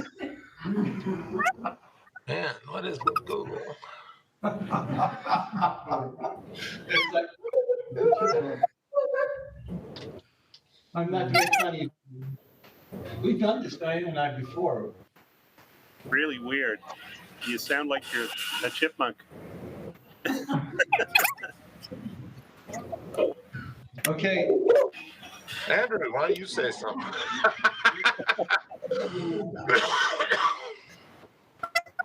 So what would you like me to say? The land across the road, there's about 5.5 acres north of Riverside Drive from the existing museum. And we've got really significant sites across there. There's a hill in place. Sorry about all the background noise. There's like big equipment moving around in the building, so it's pretty rowdy. There's significant sites that we have a total of 16 track horizons. And I'd say about 15 of them are exposed, mostly in the hill across the road from the existing museum. There's also layers with fishes and plants, invertebrates, and we have major sites that need excavating, but of course, as soon as you expose them to the elements, they're at risk of erosion. And if you visited our museum, you'll notice there's lots of big boxes out behind the building covering rocks, and of course, those are slowly deteriorating. So we need a structure eventually over the site. And we're also talking about possibly a repository here at the locality. So anything I should add here, Jim? Or? Well, yeah, I had a nice little list here. I've just sent it to Bill, so hopefully we can put it on the screen of some of the accomplishments and highlights. I have I'm trying to get back to the. I got your document. Right. Here in a minute. Yeah, it's a Word file. Just start at the beginning with Sheldon and just have a few things. Wanted to keep it short. Okay. How's your mic now, Diana? Is it working? Does that sound better? Oh, yeah. Okay, yeah. So I was going to talk about just kind of where we're at. We've got about 57,000 visitors a year to the site, which has definitely increased since even I started working here in 2016. And we've also gone from about 4 employees to we have 10 now. So we are growing and excited about the potential to being a paleontological landmark and continuing to grow and improve and also fulfilling our mission of researching, preserving, and protecting the fossil resources of this area. Let's see. I think we've increased from about a $200,000 budget to now we're closer to 600,000, and most of that is from admission. So that's the revenue we create just by people coming through, as well as our gift shop. And so there's construction going on right now because we're working on repaving our walkways. So that's a project that's been going on for a couple of years, and we've got a big new permanent exhibit going in. So we've got lots going on, as well as the landmark status. I can see on the screen the code, which is probably the most critical thing we got here. There's your picture. Yeah, basically, when Sheldon Johnson discovered this site, leveling the land for future development that he had bought as a project to keep his sons knowing what an honest day's work was all about. And then when this area was earmarked for development, he started leveling the property. And his son, or his stepson, had informed him, he teaches geology over at Dixie College, look for tracks. He didn't tell him to look under the rocks. And when he flipped this block up, you can see this beautiful footprint there showing the claws and mud cracks, and there's salt crystals, remarkable stuff. And Andrew Milner alerted me to the site to begin with. And Andrew is really, the good fortune this place has that he was within driving distance can't be discounted. I don't think any of this would have happened without Andrew being nearby. And then none of this would have happened without Sheldon and his wife, Laverna, pressing forth to do something for their community. A lot of their neighbors, you're going to get rich on this stuff. And Sheldon's only object was what he could do with this gifting for his community. And this has been a wonderful a jewel in the crown of St. George. It's successful. It pays for itself. Of course, the initial money to build the first building was pretty critical. But if you look behind Sheldon, see that hill back there?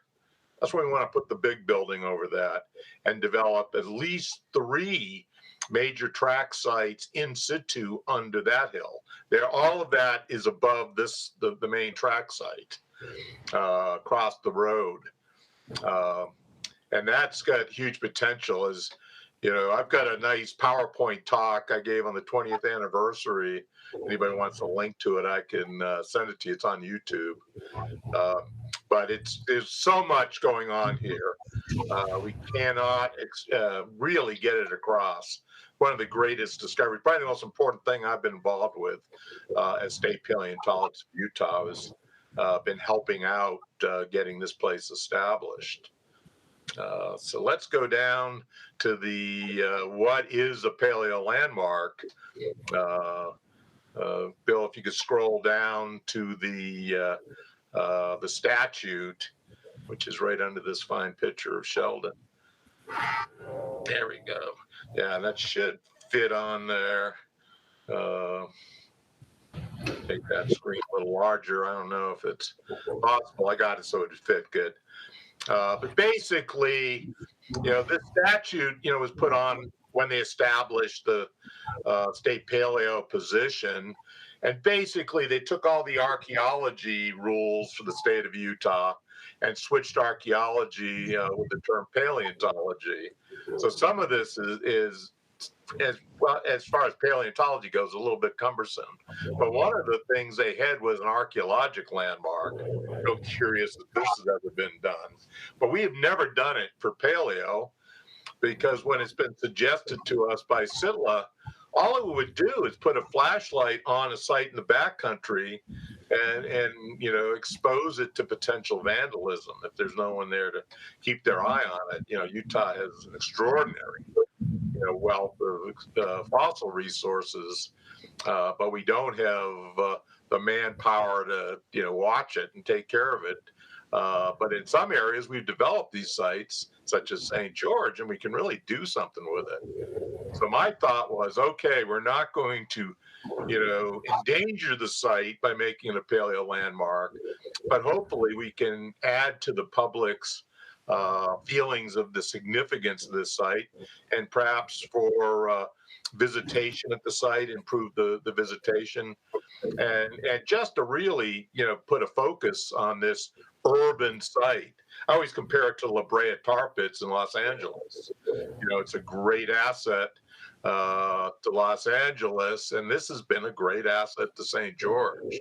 And as that population down there grows, as Utah Tech develops and creates new programs, this will be an impressive asset for the area. And I don't want to get too much into future hopes and dreams for the place, because in my mind, this is actually a fairly simple thing to do, because, you know, we're not trying to take over control of this place, though it looks like it in the statute. I'd like to see some of this changed. We'll basically rubber stamp anything that the city of St. George and Dinosauratorium wants to do with their property. And we want to use it mainly to really highlight the significance of this place. And basically, we need the board to vote that they will accept it.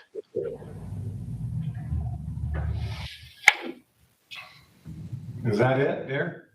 Well, that's it. We've got scroll down a bit more. There's the present building, put up in 5 years, remarkably fast. And then, yeah, let's look at the text, the reasoning. You know, there's, you know, Andrew said 16 sites. I've always thought of it as 17 track horizons. You know, it's on the tourist route between Vegas and Zion, so it makes a nice lunch stop from international tour groups heading to Zion National Park. You know, Diana, as she said, they have a staff now of 10. I mean, this place has been really successful the last few years. I'm so happy to see the good things that have happened there. You know, last year the visitation was approximately 7,000 visitors, and the average daily income was around $2,000.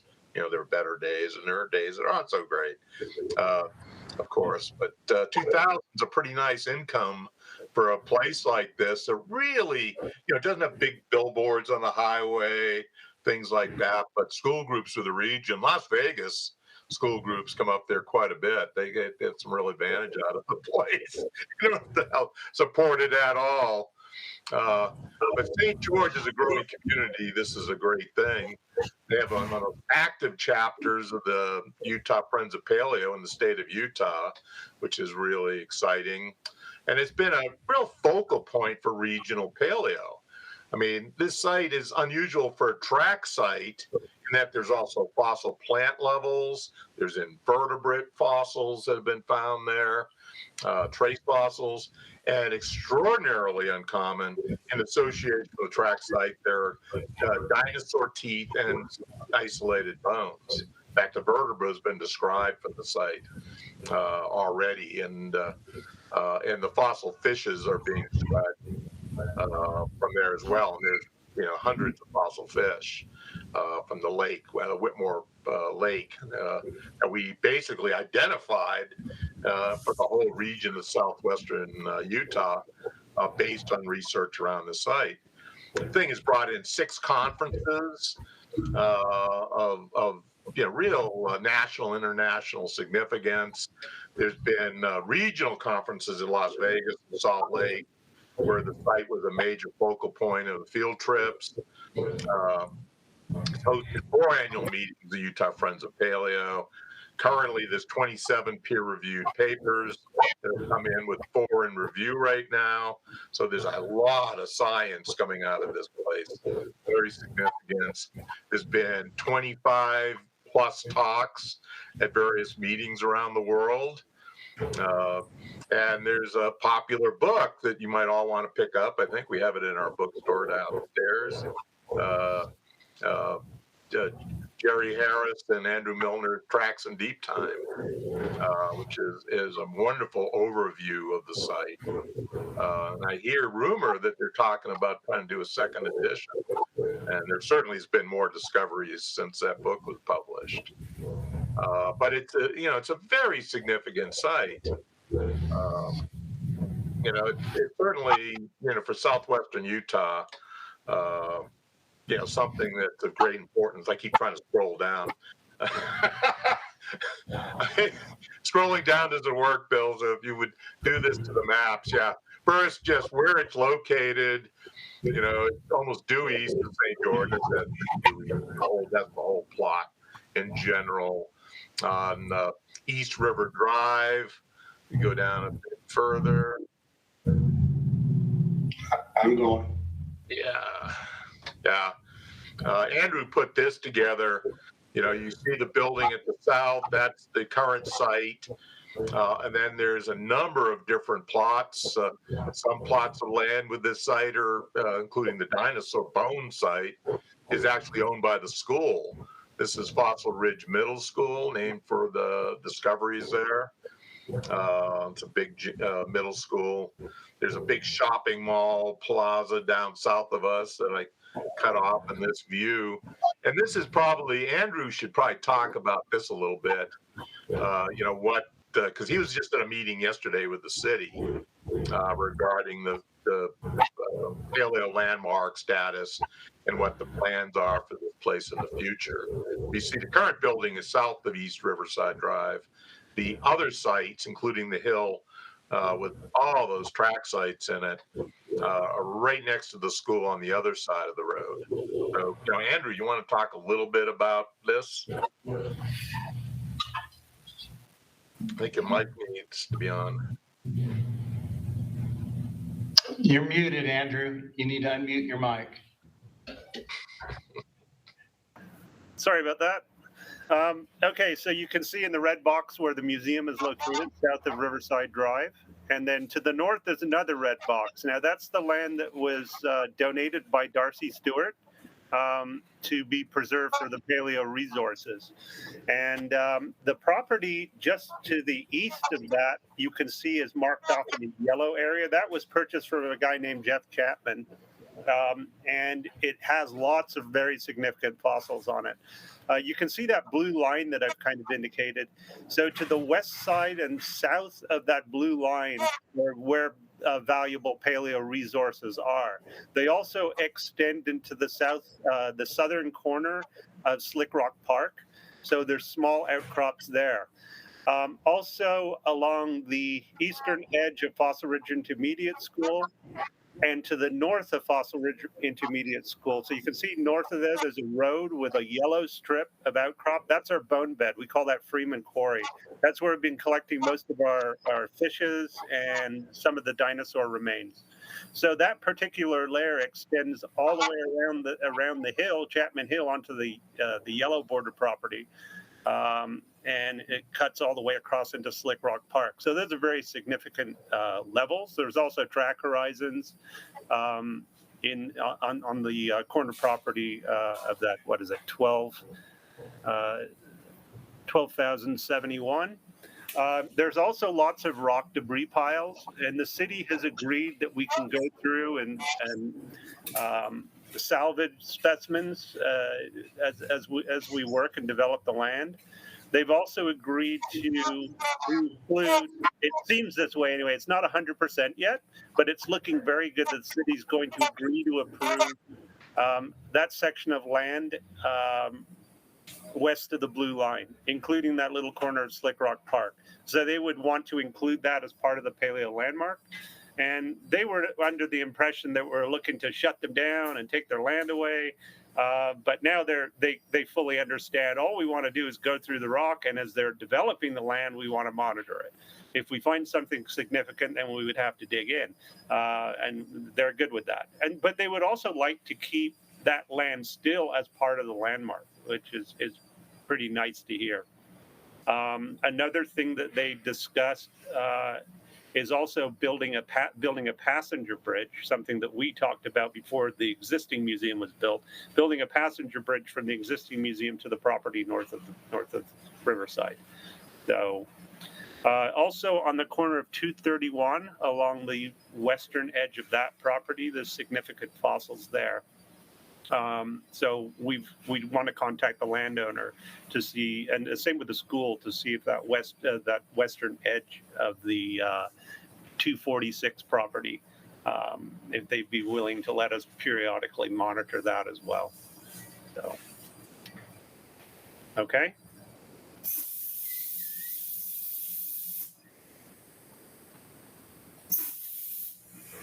Bill, I'm sorry I muted you. No, sounds real good. Anyway, Diana, you have anything you want to add to this? Right, that pretty much covered it. We're excited to work with the city to get this done, and they sound pretty excited as well, which is awesome. And eventually we would like to, build a collections area, hopefully become that repository for the region where the paleo can stay with us here in St. George, and we can display it and interpret it and all that fun stuff. So yeah, it's exciting. And I feel like we, have been talking with the city about this and wanting to expand across the street. And I feel like this has been a great way to have that conversation with this designation. So it's been really helpful to get everybody talking. So I'm going to jump in here. We had a question here. Sure. So to move forward, I'm going to kind of summarize and then put the question out, because we got time and we got to get going here. To make this a state paleontological landmark, you need the written permission of all the landowners. Okay, that's kind of rule number one. If we have that, then the proposal to the board would be then to approve or disapprove that. And then if they were going to make any significant changes, they'd have to always let us know 3 months in advance.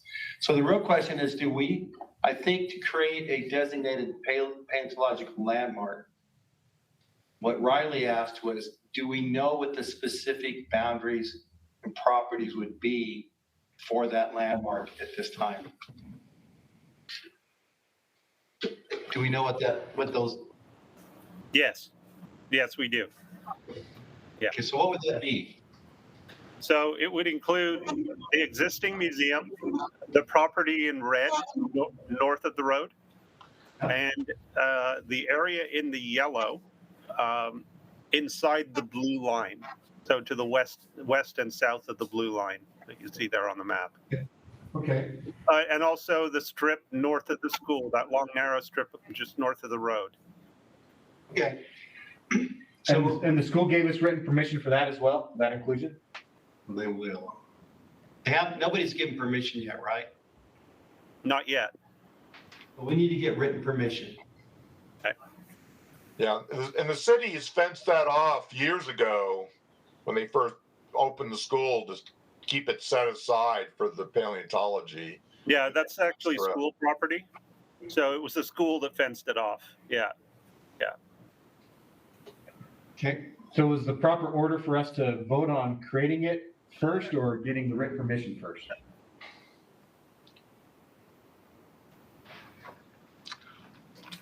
Since this has never been done before, my view was, to declare it a paleo landmark, which of course the board does, pending, you already should have a letter from the Dinosauratorium.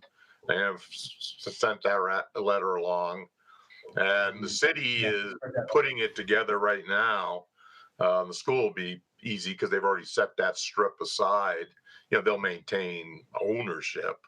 But it's kind of almost like the, international global geopark system. Those things can include cities within the borders of the geoparks because they're also to promote, the residents of the area, and not just the antiquities. So basically, I would say to support it pending formal letters of support from the city and the school. So I'm going to make a proposal here, Jim, so we get moving on. Yeah. That if you need any more discussion, whether you want to do this or not, you do that now. If you're okay to move forward, we say we would support this once we have the written permission.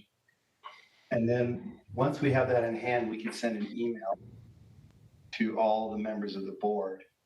You can yay or nay that, and then we could get a final vote at our next board meeting. I think that's the way we work with it. So any discussion amongst the board on whether to do this or not? So we would move now to approve it pending that permission, yes. and then final aspect comes in. Yeah. So I can say that I move that we approve the St. George Dinosaur Discovery Site designated as a state paleontological landmark pending the needed permissions. Second. I'll second it. Thank you, Ken. Right, approved. Aye. No. Aye. Oh, sorry. I'll say aye. You should ask if anybody's opposed. Yeah, I will. And everybody say aye, do it again. All those for it say aye, and any opposed? Okay. Okay, so Jim and Diana and Andy, you have your motion, but there's work yet to do on your behalf, and we'll wait to get that from you. Okay? Sounds Excellent. Thank you. Great, thanks. Thank you. Thank you, bye. Our next talks. Thank you.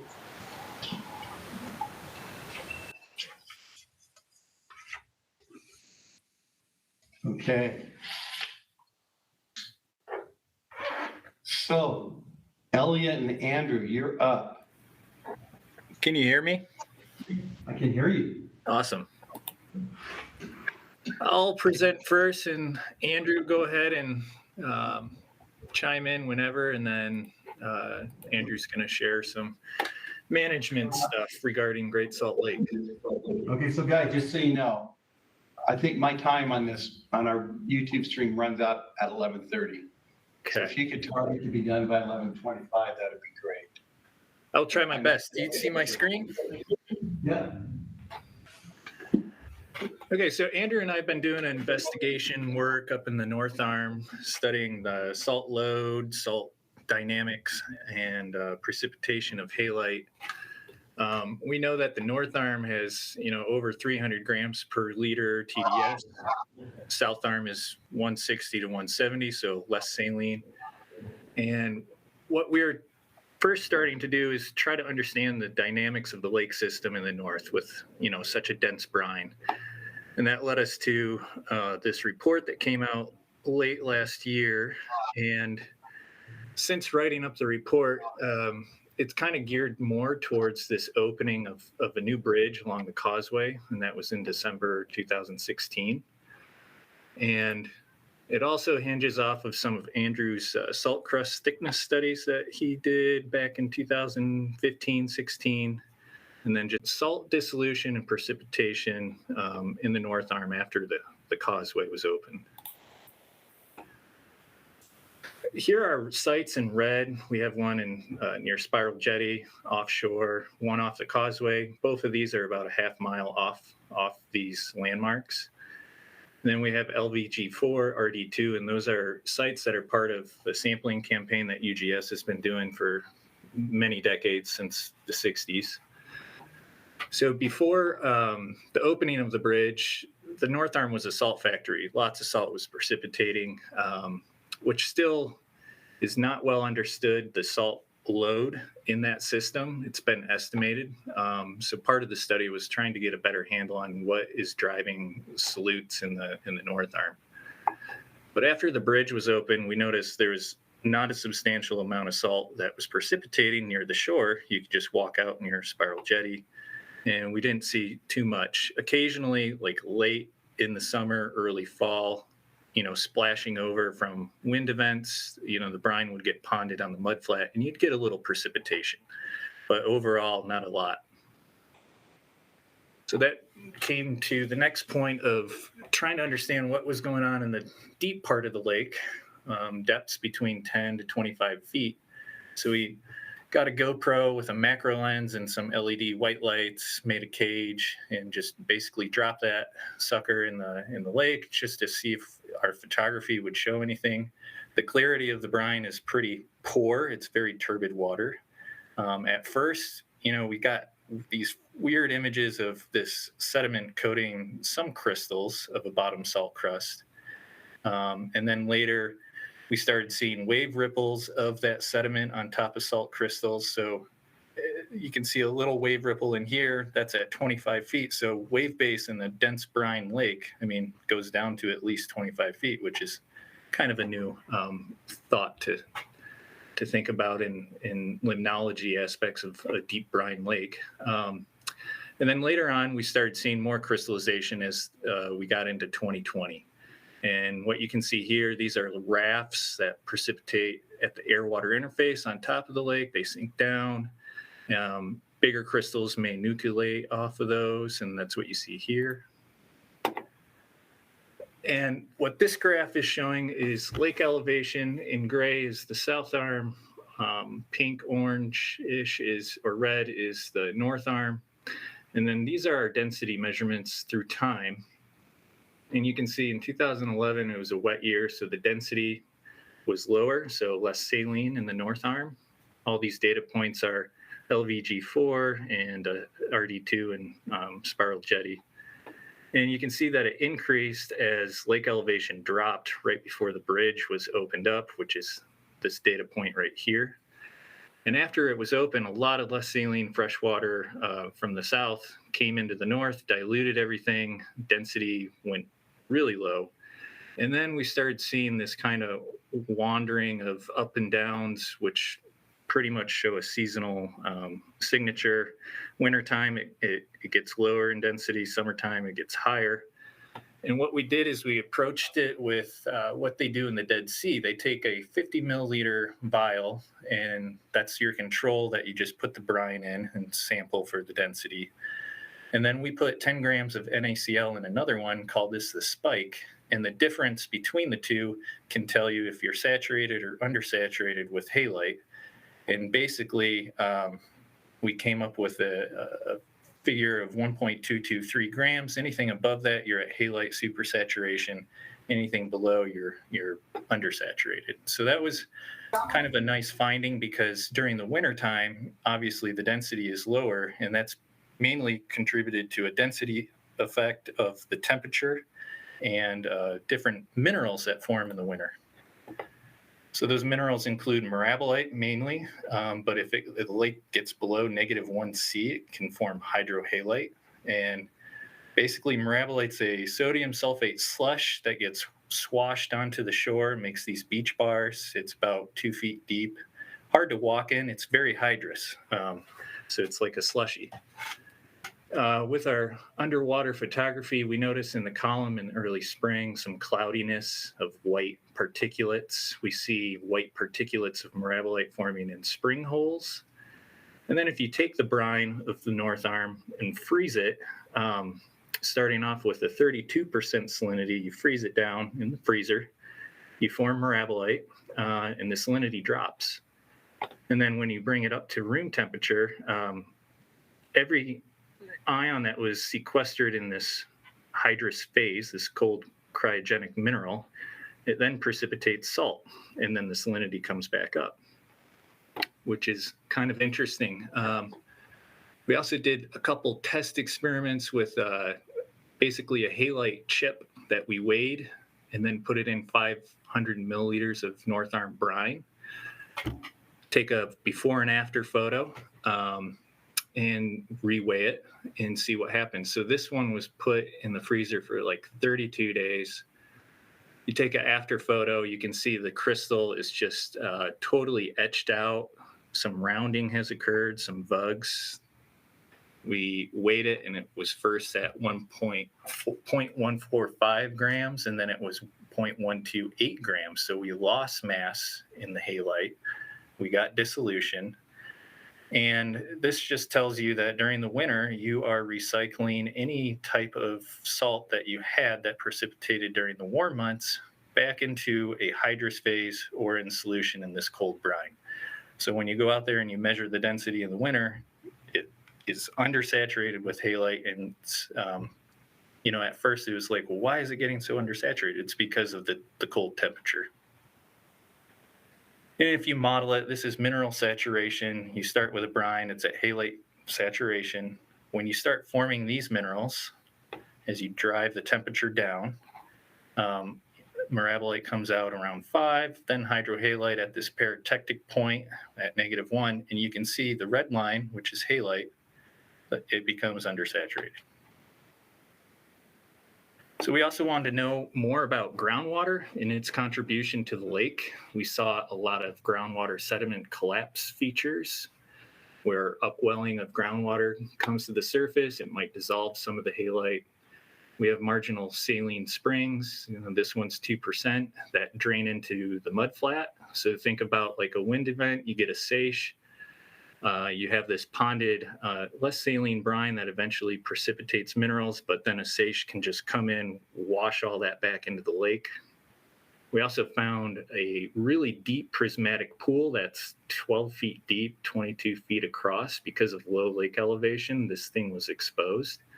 And we estimated about 100 gallons per minute of discharge. And when it discharges into an extensive apron and blown by the wind, it eventually evaporates and forms a bunch of salt.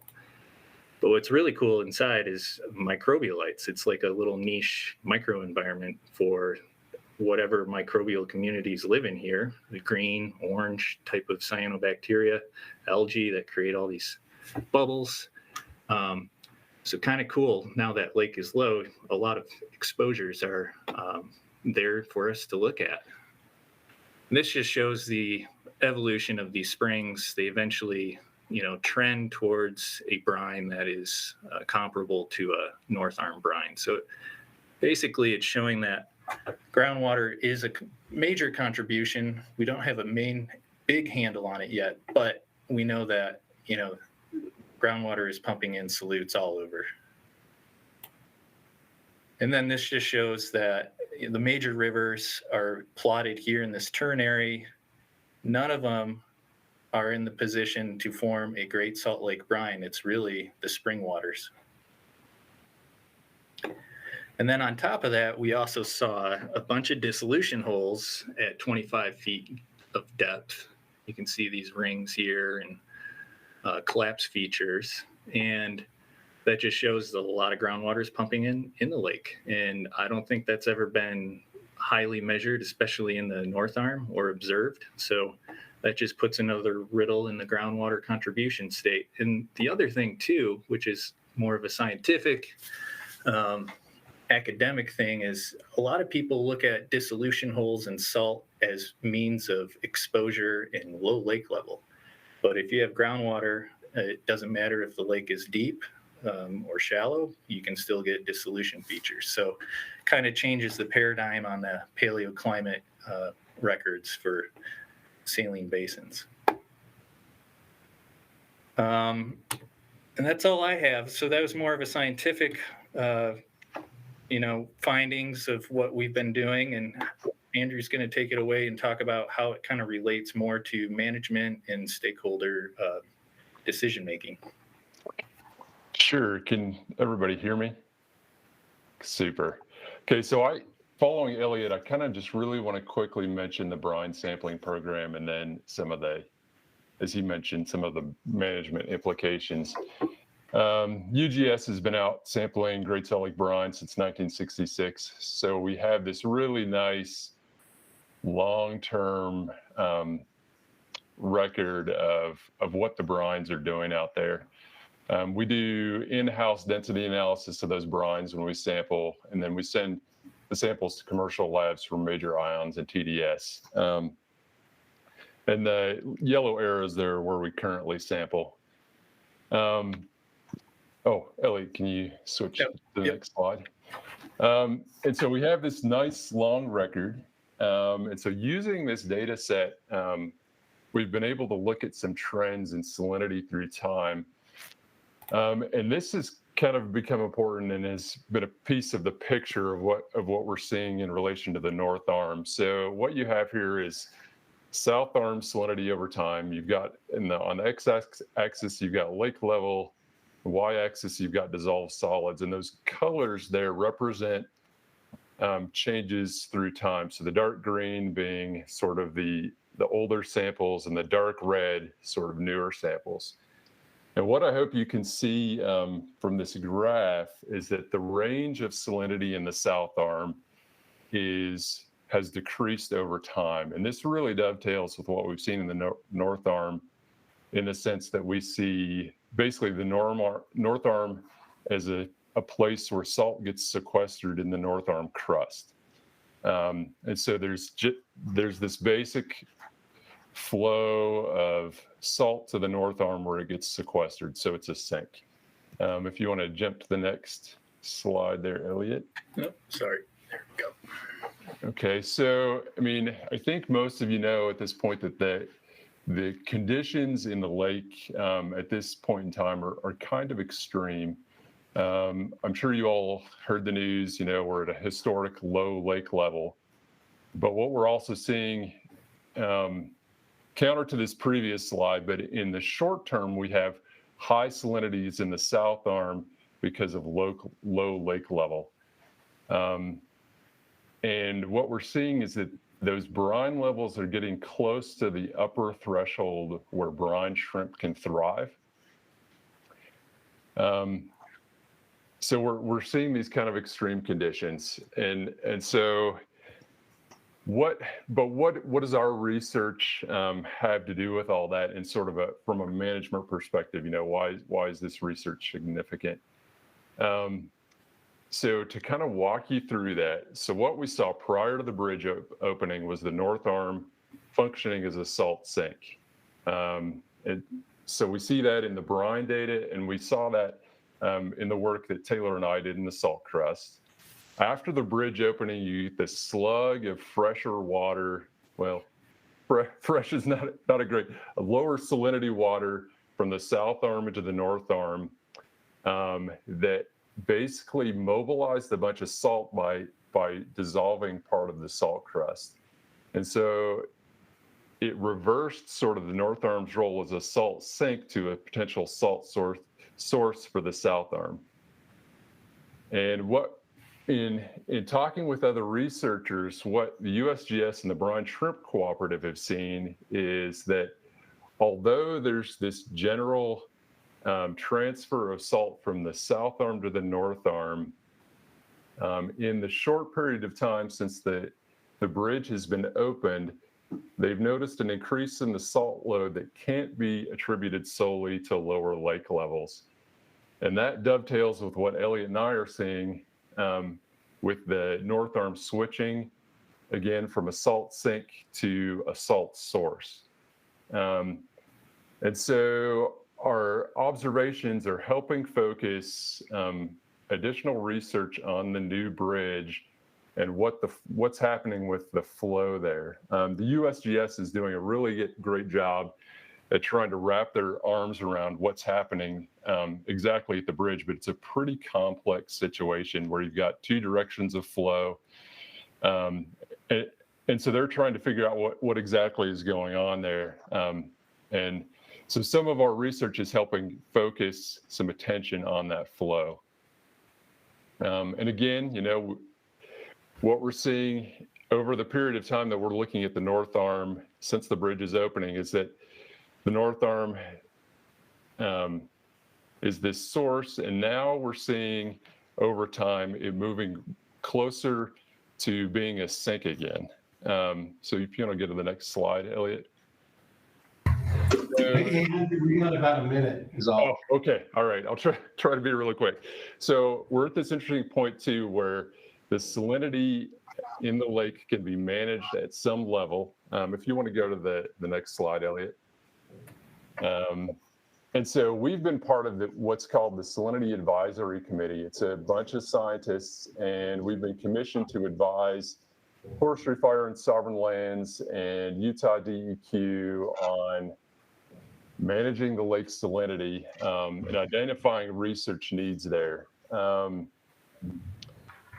So as part of that group, we've actually recently made a recommendation to modify the flow through the bridge in effort to reduce the flow of the north arm to the south arm, to try to lower the salinity of the south arm to kind of help the brine shrimp population.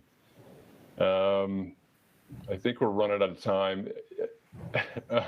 Maybe I'll just feel free to talk to Elliot and I offline, and we're happy to kind of walk you through this a little more clearly. But maybe I'll stop there. Thank you, Andrew. Sure. Elliot. Thank you.